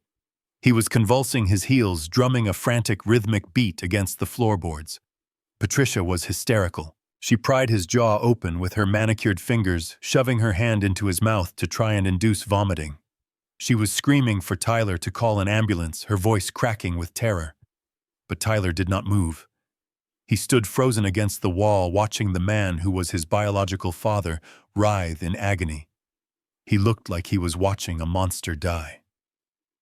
I did not move to help. I did not call for help. I simply pulled out my chair and sat down, crossing my legs comfortably. I smoothed a wrinkle in my tuxedo pants and looked down at the chaotic scene with the detachment of a scientist observing a lab rat.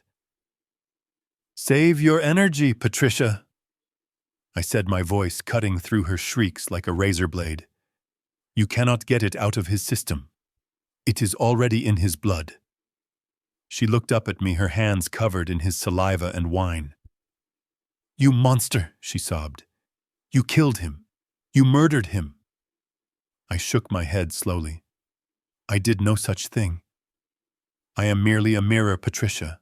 I reflected his own intentions back at him. "And do not worry, he is not going to die. Not tonight, at least." I leaned forward, resting my elbows on my knees, so I could look directly into Gary's terrified, fading eyes. You see, I continued my tone conversational. Gary was very specific with his dosage. He did not want to kill me instantly. That would trigger an autopsy. That would look suspicious. He wanted to incapacitate me. He wanted to cause a series of mini strokes that would leave me paralyzed, unable to speak. unable to sign checks, but fully conscious. He wanted me to be a vegetable in a wheelchair, so you two could control my estate while I drooled in a corner. Gary's convulsions began to slow down, but not because he was getting better. His body was shutting down. His limbs went rigid. His eyes fixed on mine, wide and full of a silent, screaming horror. "That is exactly what is happening to you now, brother," I whispered. "You are going to be a prisoner in your own skull. You will hear everything. You will see everything. But you will never move a finger again. You wanted to make me a living statue. Well, congratulations. You are the masterpiece now." The room descended into the kind of chaos that usually only happens in nature documentaries when the pack turns on itself. The silence that followed my revelation about Tyler's parentage did not last long. It was broken by a sound that was half sob, half roar. Tyler looked down at the man, convulsing on the floor, the biological father he had never known, and then he looked at the mother who had orchestrated this entire tragedy. Something inside him snapped. The fragile veneer of the spoiled rich boy cracked, revealing a desperate, violent animal underneath. He did not rush to help his mother clean up the vomit. Instead, he lunged at her. He collided with Patricia, knocking her back against the sideboard. Expensive china plates crashed to the floor, shattering into dust, but neither of them cared. Tyler's hand that had never done a day of hard labor in their life wrapped around Patricia's throat. "You lied to me," he screamed, spitting saliva into her face. "You made me a joke. You told me this was airtight. You told me the old man would just drift off to sleep and we would be rich by morning." Patricia clawed at his wrists, her face turning a blotchy red. She kicked at his shins, her heels tearing his suit pants, but Tyler was fueled by 28 years of deception. He was squeezing the life out of the woman who had turned him into a fraud. "Look at him," Tyler yelled, jerking his head toward Gary's paralyzed body. "Look at what you did. You turned me into the son of a cripple. You spent my inheritance before I even got it. You promised me safety, and you gave me this." I sat back in my chair, sipping my wine, watching the family reunion implode. It was fascinating to see how quickly their loyalty evaporated when the money was taken off the table. They were not a family. They were a cartel, and the business had just gone bankrupt. Brittany, standing by the wall, decided she had seen enough. The survival instinct of a rat on a sinking ship took over. She did not try to pull her husband off his mother. She did not try to help the dying uncle. She simply hiked up her dress and bolted for the front door. I heard her heels clatter frantically against the floorboards as she ran toward the foyer. She reached the massive oak door, the same door Gary had opened so welcomingly just 20 minutes ago. She grabbed the brass handle and yanked it down. It did not budge. She pulled again harder, throwing her shoulder against the wood. It was solid as rock. She twisted the deadbolt, but it spun freely. She let out a frustrated shriek and turned around, her eyes wild with panic. "It is locked!" she screamed, her voice shrill. "Richard, open this door! Open it right now!" I turned in my chair to face her, resting my chin on my hand. "I am afraid I cannot do that, Brittany. You see, when I walked in, I took the liberty of engaging the deadlock with my own key. A key I kept from before the locks were changed. And then I snapped the key off in the cylinder. I held up a small, jagged piece of brass for her to see. The blood drained from her face. "No one is leaving," I said calmly. "The party is just getting started, and it would be rude to leave before the guests of honor arrive. You wanted to live in this house, Brittany. Now you are locked inside it." I reached across the table, ignoring the splatter of wine and the sounds of my brother choking on his own saliva, and picked up the silver remote control that was sitting on the sideboard. The fighting stopped instantly. Tyler released his grip on Patricia's neck, his chest heaving, his tie hanging loose around his collar. Patricia slid down the wall, gasping for air, rubbing the red marks forming on her throat. They both froze, watching me with the terrified obedience of children caught playing with matches. I pointed the remote at the massive 60-inch flat-screen television mounted above the fireplace. I pressed a single button.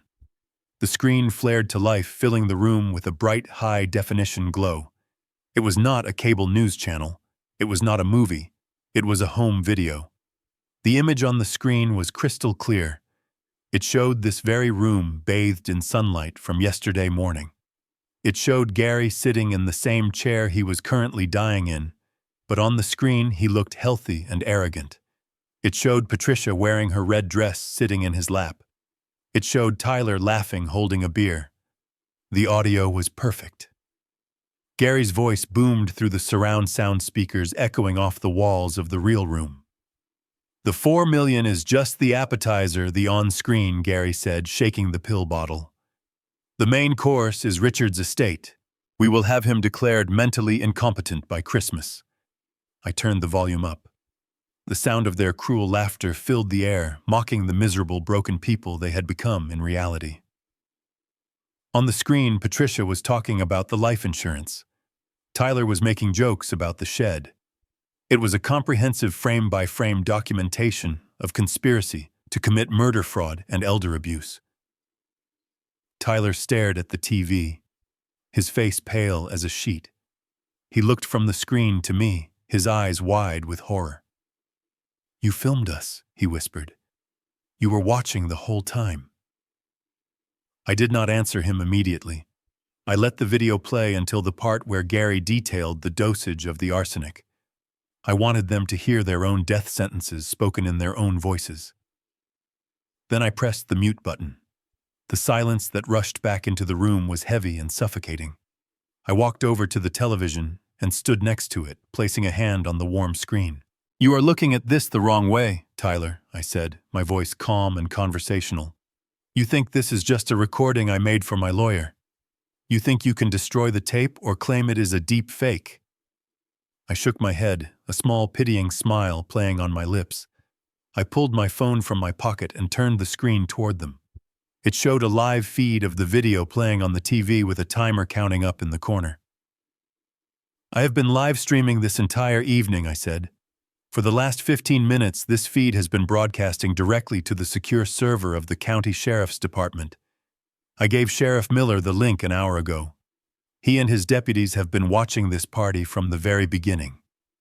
They heard you confess to the fraud. They saw you attack your mother. And they watched Gary drink the poison he meant for me." Patricia let out a low moan and buried her face in her hands. Brittany slumped against the locked door, sliding down until she hit the floor. "You are not just criminals," I continued, my voice hardening. "You are reality TV stars. The police have seen everything. There is no trial needed. There is no defense attorney in the world who can talk you out of this. You did not just dig your own graves. You televised the funeral. And if you listen closely right about now, you can hear the audience arriving." As if on cue, the distant wail of sirens began to pierce the night air, growing louder with every second coming to collect the trash. The flashing red and blue lights from the driveway bathed the living room in a chaotic strobe light nightmare. The sirens cut out abruptly, replaced by the heavy rhythmic thud of tactical boots pounding across the wooden porch. The locked front door, the one Brittany had failed to open, exploded inward with a deafening crash as a battering ram turned the expensive oak frame into splinters. A sea of dark uniforms flooded into the house, their weapons drawn, their voices booming commands that bounced off the glass walls. "Police, get on the ground," they shouted. "Hands behind your head. Do not move." Tyler was the first to fall. He was still standing near the sideboard, shaking with adrenaline, looking for a way out that did not exist. 2 officers tackled him before he could even raise his hands. I watched my non-biological son hit the floor hard, his face pressed against the same wood where he had spilled the wine. He screamed as they wrenched his arms behind his back, the metallic click of handcuffs signaling the end of his freedom. He was shouting about his rights, shouting that it was all a mistake, but no one was listening. He was just another criminal being processed. Paramedics pushed past the officers carrying a yellow stretcher and a heavy medical bag. They swarmed over Gary's paralyzed body. My brother was still conscious, his eyes wide and darting frantically, but his body was as rigid as a stone. They checked his pulse, shined a light in his frozen pupils, and began shouting medical jargon about neurotoxins and immediate transport. As they lifted him onto the gurney, his gaze locked onto mine one last time. I did not look away. I raised my wine glass in a silent farewell. He was leaving this house not as a victor, but as evidence. Patricia was not going quietly. A female officer had grabbed her by the arm, but Patricia was fighting with the ferocity of a cornered cat. She dug her heels into the rug, her red dress torn, her mascara running down her face in black streaks. She saw me sitting calmly amidst the storm, untouched and unbothered. "You sick, twisted old man!" she screamed, her voice raw and guttural. "You set us up. You lured us here. You are the devil, Richard. You engineered this whole thing. This is entrapment." The officer jerked her arm, forcing her toward the door, but Patricia kept her head turned toward me, spitting her venom until the very end. "You ruined us," she shrieked. "You trapped us in the dark." I stood up slowly, placing my empty glass on the table. I walked over to where they were dragging her away. I leaned in close so only she could hear me over the commotion. "I did not set a trap, Patricia," I said, my voice low and smooth. "I simply turned the lights on. It is not my fault that cockroaches are afraid of the light." She opened her mouth to scream again, but the officer pushed her through the broken doorway and out into the cool night air. I stood alone in the center of the room.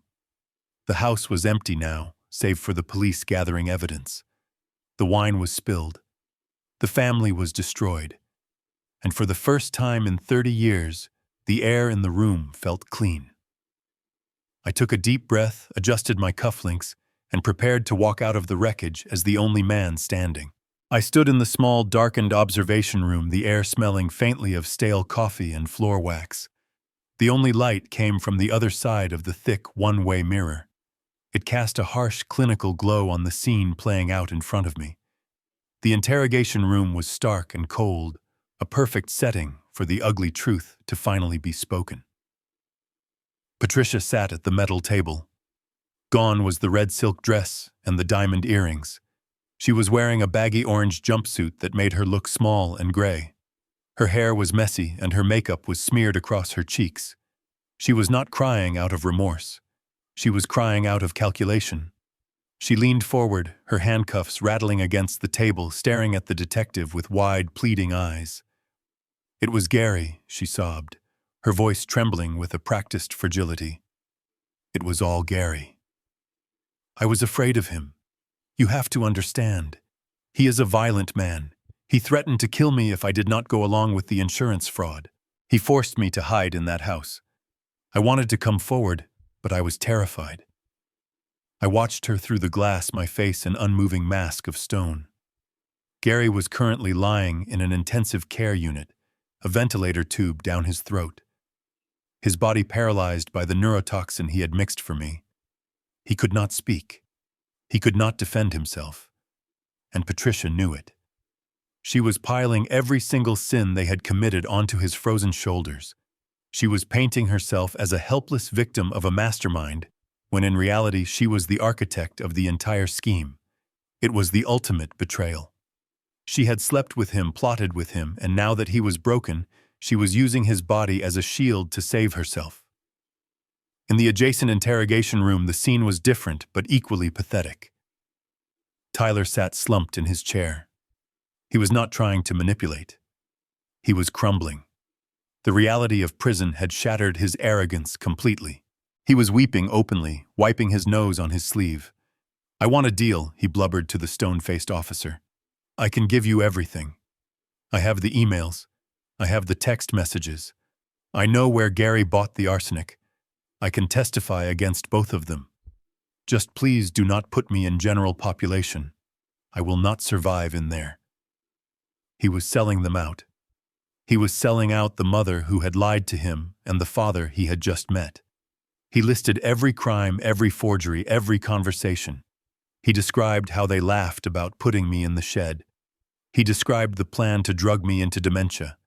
He offered up their secrets like currency, desperate to buy back a fraction of his freedom.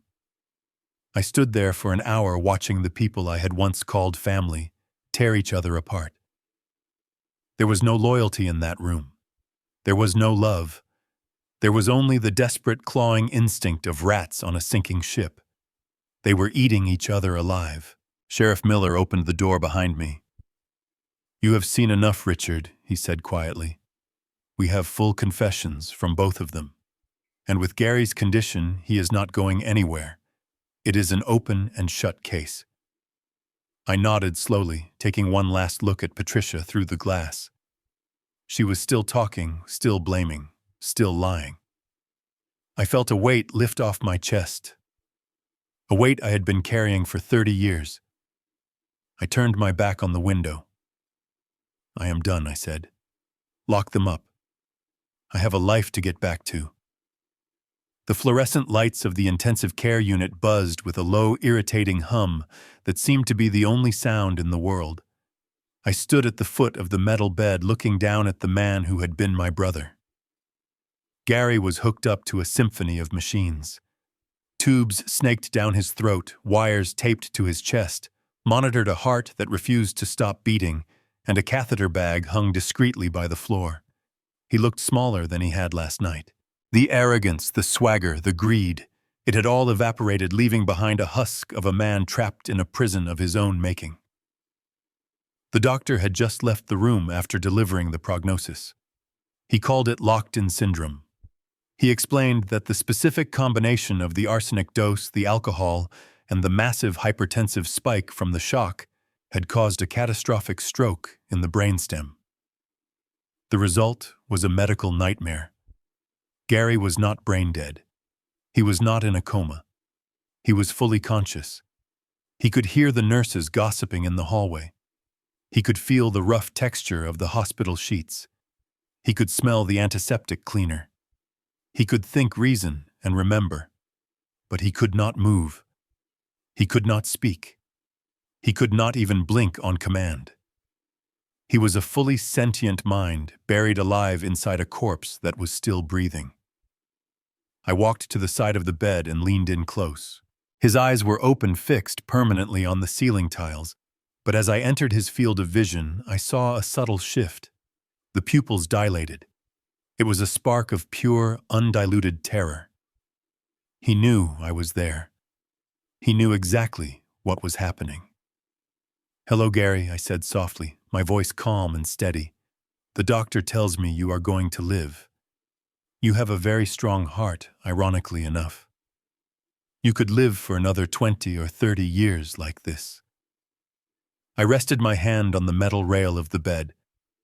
I saw his pulse rate on the monitor jump from 70 to 110. He was screaming at me inside his head. He was begging, cursing, pleading. But the only sound in the room was the rhythmic mechanical hiss of the ventilator. "I wanted to tell you about your new home," I continued. "Since you have been charged with attempted murder and fraud, you will be transferred to the State Penitentiary Medical Wing once you are stable. It is not quite the villa in Mexico you and Patricia were dreaming of. The walls are gray concrete. The lights stay on 24 hours a day.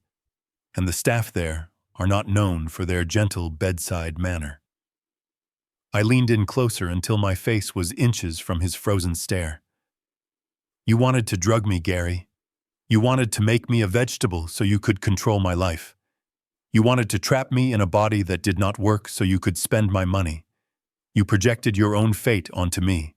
And now you are living the exact nightmare you designed for your brother." I straightened up and buttoned my jacket. "I will not be visiting you, Gary. I have a life to live. I have a business to rebuild. And you have a lot of thinking to do. You have decades of silence ahead of you to replay every mistake, every lie, and every betrayal. You are going to be the lonely king of a silent kingdom." I turned and walked toward the door. I paused with my hand on the handle and looked back. The heart monitor was beeping frantically, a digital cry for help. "Goodbye, brother," I said. "Enjoy the quiet."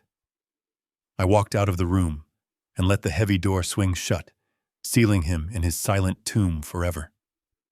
The revenge was complete, and it was far more terrible than any bullet could have ever been. The heavy wooden doors of the courtroom closed behind the bailiff, sealing the fate of the family that had tried to consume me. The air inside was cool and smelled of furniture polish and old paper. I sat in the front row, my back straight, my hands resting calmly on my knees. I was the victim on paper, but in reality I was the architect who had just overseen the demolition of a condemned building. The judge was a stern woman with glasses perched on the end of her nose. She looked down at the defendants with a mixture of disappointment and professional fatigue. Patricia stood up first. 6 months in county jail awaiting trial had stripped away her glamour. Her hair was gray at the roots, her skin was sallow, and she looked every minute of her age. She trembled as the judge spoke. Patricia Caldwell, the judge, said, her voice echoing in the silent room. For the crimes of insurance fraud, grand larceny, and conspiracy to commit murder in the first degree, I sentence you to 20 years in a federal correctional facility without the possibility of parole. Patricia let out a sob that sounded like a dry branch snapping. Her legs gave out, and her attorney had to hold her up. 20 years.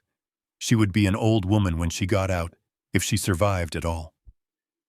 She looked back at me, her eyes pleading for mercy for an intervention that would never come. I simply nodded at her, a silent acknowledgement of the transaction. She had gambled her life and the house had won. Next was Tyler. He stood up, wiping his nose on the sleeve of his orange jumpsuit. He looked like a frightened child, not the arrogant man who had laughed about locking me in a shed. Because he had testified against his mother and given up the evidence on Gary, the court was lenient, but not too lenient. Tyler Caldwell, the judge, announced, "For your role in the conspiracy and for multiple counts of fraud and forgery, you are sentenced to 10 years in state prison." Tyler put his head in his hands and wept. He did not look at me. He knew there was no father left to save him. The paternity test had severed the last thread of obligation I felt toward him. He was a stranger who had tried to rob me, and now he was paying the price. Then came the civil ruling. The judge turned her attention to the mountain of documents on her bench. She declared the power of attorney document null and void, citing the obvious duress and the deliberate forgery of my signature. She ordered the immediate restoration of all assets to my name. The house, the bank accounts, the investments. Everything that they had tried to steal was returned to me in full. In the gallery behind me, I heard a sharp intake of breath.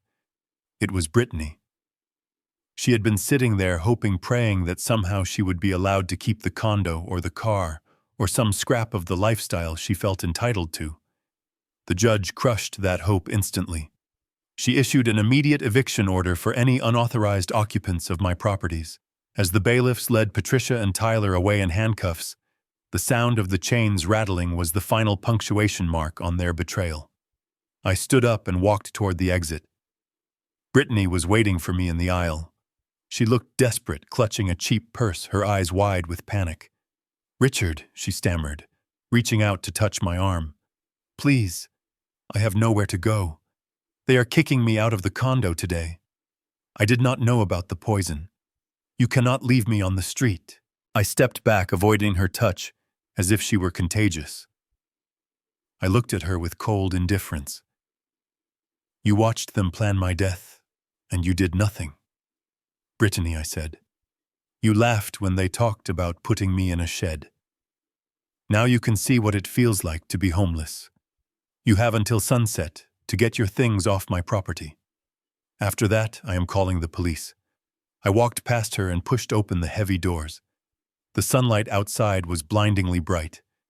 It hit my face with a warmth I had not felt in a long time. I took a deep breath of the fresh air.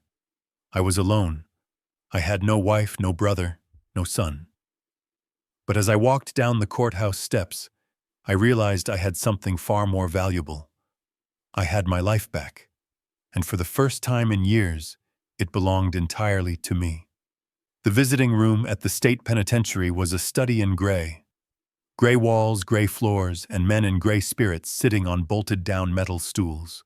The air smelled of industrial bleach and unwashed bodies, a sharp contrast to the lavender and old leather smell of the home I had reclaimed.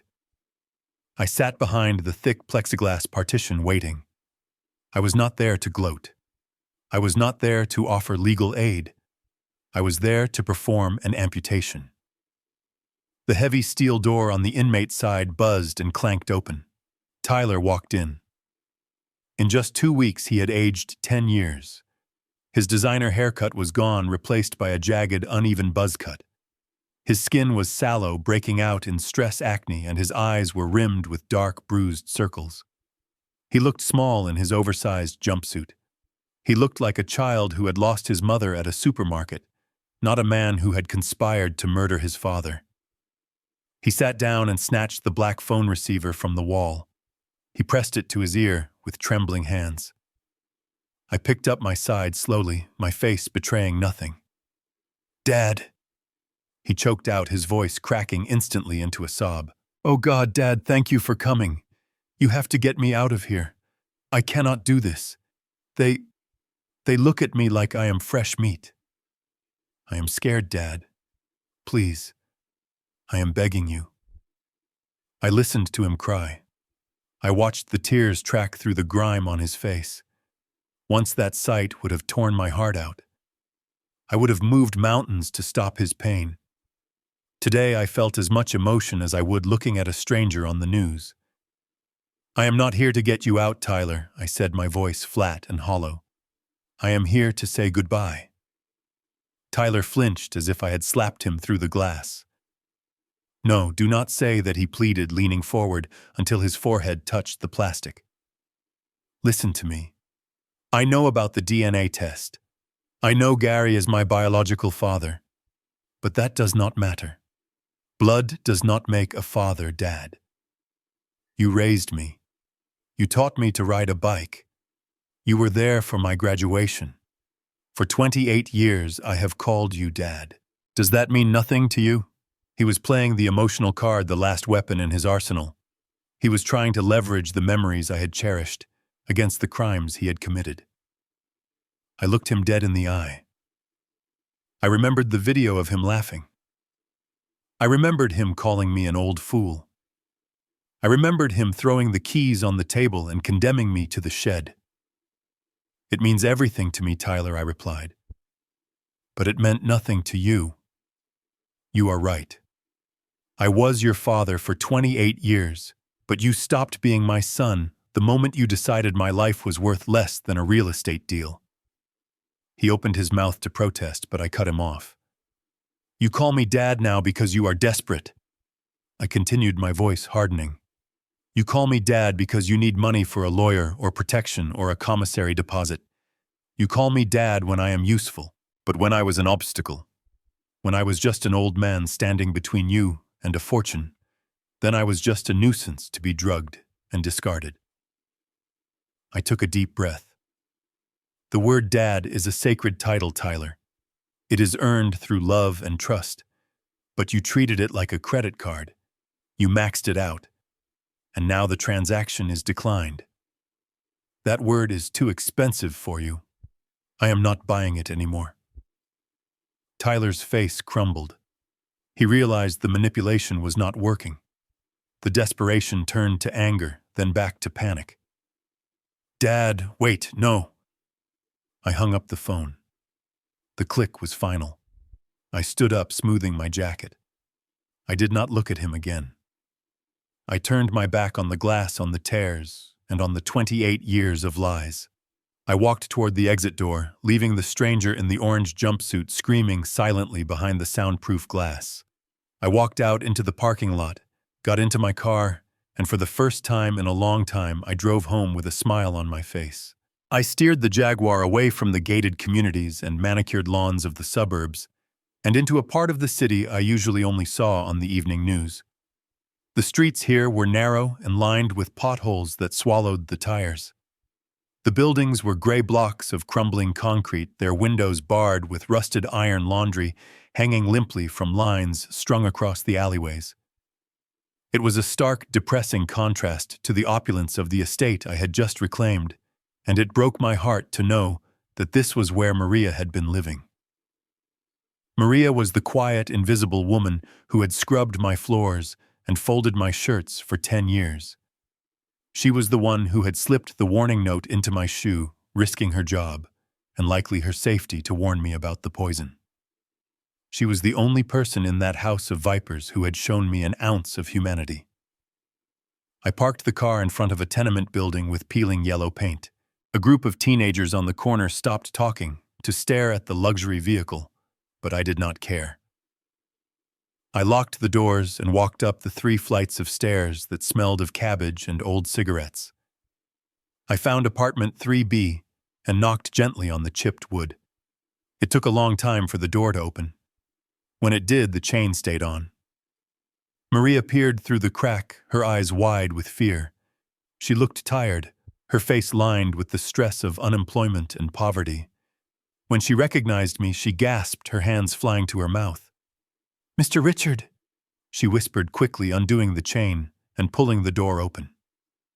"Oh my God. I saw the news. I saw what happened. I was so worried they would hurt you before you found my note." I stepped into her small, dim apartment. It was clean, spotless even, but it was heartbreakingly poor. A single fan turned slowly in the corner, fighting the stifling heat.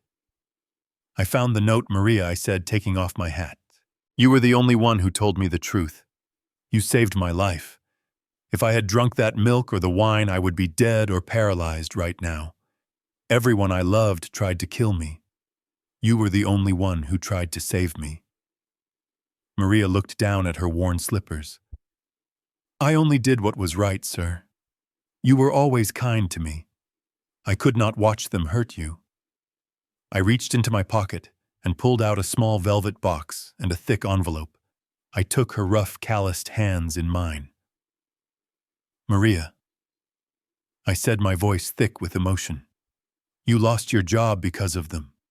You have been living in fear. That ends today." I placed the velvet box in her hand. She opened it to reveal a shiny silver key with a fob for a luxury building downtown. "This is the deed and key to a 2-bedroom condo in the Brighton Towers," I explained. "It is fully furnished. It has a doorman, a view of the park, and it is safe. It is yours, fully paid for." She stared at the key, shaking her head. "No, Mr. Richard. I cannot. This is too much." I pressed the envelope into her other hand. "And this is a savings account in your name. There is $500,000 in there. It is enough to retire, Maria. You never have to scrub another floor again. You never have to worry about rent again." Tears began to spill down her cheeks, hot and fast. She trembled, looking from the money to me, unable to speak. She tried to push it back, but I closed her fingers around it. "Please," I whispered. "You gave me a second chance at life. You gave me a future. Let me give you one in return. You saved me, Maria. Now let me save you." She collapsed into my arms, sobbing uncontrollably, the sound of years of hardship finally breaking. I held her, the woman who was more family to me than my own blood, and for the first time in weeks, the tears in my own eyes were tears of gratitude. The ink on the final closing documents for the estate was barely dry when I walked out of the lawyer's office for the last time. I had sold the mansion, the furniture, the art collection, and the cars. I sold every single physical object that held a memory of Patricia or Tyler. I did not want the money for the sake of being rich. I wanted the liquidation for the sake of being light. I wanted to shed the heavy golden skin of my past life so I could finally breathe. I stood on the teak deck of my new home. She was a 60-foot expedition yacht I had named the Second Act. She was sturdy, built for crossing oceans, not just for sitting in a marina looking pretty. For 40 years, I had kept a picture of a boat just like this pinned to the corkboard in my office. I used to look at it while I was on conference calls, dreaming of the day I would retire and sail around the world with my family. I had delayed that dream for decades. I told myself I had to work one more year to pay for Tyler's tuition. I had to secure one more contract to buy Patricia her summer home. I had sacrificed my own joy to build a kingdom for people who wanted to bury me in it. But standing there now, with the engine humming a deep, steady rhythm beneath my feet, I realized that the delay was over. The lines were cast off. The shore was drifting away, becoming a thin gray line on the horizon. I watched the city skyline shrink, the skyscrapers I had designed, looking like children's toys in the distance. I felt a strange sensation in my chest. It wasn't the tightness of anxiety or the heaviness of grief. It was expansion. The wind whipped across the bow, tangling my silver hair and stinging my cheeks with salt spray. I took a deep breath, filling my lungs with the clean, sharp air of the open Atlantic. I looked down at my hands gripping the railing. They looked strong. The tremors that had plagued me during the poisoning were gone. The stoop in my shoulders from carrying the weight of betrayal had straightened. I turned my face toward the sun. It felt warm and honest, unlike the cold, artificial light of the interrogation room. I closed my eyes and listened to the sound of the waves crashing against the hull. I was 70 years old, but I did not feel like an old man waiting to die. I felt like a young man who had just been given his first taste of freedom. I walked to the helm and looked at the digital charts glowing on the screen. The entire world was open to me. I could go to the Mediterranean. I could cross the Pacific. I could go to Antarctica if I wanted to. There was no one to ask for permission. There was no one to poison my drink. There was no one waiting for me to fail. I engaged the throttle, feeling the power of the vessel surge forward. I was not running away from my past. I had already defeated my past. I was running toward a future that finally belonged to me. I was Richard Caldwell, the architect. But I was no longer building houses for others. I was building a new life for myself, one nautical mile at a time. The horizon was empty and beautiful, and for the first time in my life, I was the captain of my own soul. The golden band on my left ring finger felt heavier than the anchor chain of the yacht. For 40 years, I had worn this piece of metal as a badge of honor. I had looked at it and seen loyalty, commitment, and a promise that stretched into eternity. Now, as I stood alone on the stern of the boat, watching the white wake churn into the deep blue of the Atlantic, I looked at the ring and saw only a shackle. It was not a symbol of love. It was a receipt for a transaction I had been losing for decades. It was a circle of lies that had been wrapped around my finger, cutting off the circulation to my common sense. I twisted the ring. It resisted at first, as if it had fused to my skin, a parasite refusing to let go of its host. But with a sharp tug, I slid it over my knuckle. The skin underneath was pale and indented a ghost of the constraint that had been there. I held the ring up to the sunlight. I read the inscription on the inside, worn down by time but still legible. Yours forever. I laughed. A dry, short sound that was lost to the wind. Forever lasted exactly until the bank account looked vulnerable. Forever ended the moment the arsenic touched the milk. I did not feel anger anymore. Anger is a hot emotion, and I was filled with a cool, refreshing clarity. I pulled my arm back and threw the ring. It caught the light one last time, a glittering spark of gold spinning through the air before it hit the water. There was no dramatic splash. It was just swallowed by the ocean, sinking down to the dark, crushing depths where it belonged. It would rest there in the silence, buried in the sand, just another piece of debris on the bottom of the world. People have always said that blood is thicker than water. It is an old proverb meant to guilt you into loyalty, meant to make you tolerate the intolerable just because you share a genetic code. But standing here alive and free, I have learned a different truth. Sometimes blood is not a bond. Sometimes blood is a toxin. Sometimes the people who share your name are the ones sharpening the knife while they hug you. The water that surrounds me now, this vast, indifferent ocean, is safer than the blood that ran through the veins of my brother or the woman I called my wife. I thought about the cost of this lesson, the legal fees, the lost real estate, the liquidation of assets. The total bill came out to roughly $25 million. To most men, that is a fortune. To most men, that is a tragedy. But as I leaned against the railing and felt the salt spray on my face, I realized the truth. I did not lose $25 million. I paid $25 million. It was the tuition fee for the most important education of my life. I paid that money to see the truth. I paid it to remove the masks from the monsters sleeping in my house.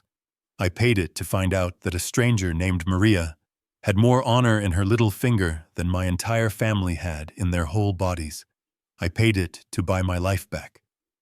And looking at the horizon with the sun warming my face and the future wide open before me, I know one thing for sure. It was a bargain. I would have paid double. The wind picked up, filling the sails above me with a snap. I turned the wheel, steering the ship toward the unknown. A smile spread across my face. It was not the polite smile of a society husband. It was the wild, arrogant smile of a survivor who had walked through fire and come out holding the torch. The screen of my old life faded to black, but my new life was just beginning to rise with the sun. The story of Richard Caldwell stands as a brutal reminder that the most dangerous enemies often sleep under our own roof. We grow up believing that blood is thicker than water, but loyalty is the only currency that truly matters in this life. Blind trust is not a virtue. It is a vulnerability that predators will exploit. You must be willing to burn down the bridges that lead to toxic people, even if you spent a lifetime building them. Your value does not decrease based on someone's inability to see your worth. Protect your peace, guard your empire, and remember that sometimes losing everyone is the only way to find yourself. If you enjoyed watching Justice Be Served and want more stories about resilience and revenge, make sure to hit that like button and subscribe to our channel. What would you have done if you were in Richard's shoes? Let us know in the comments below.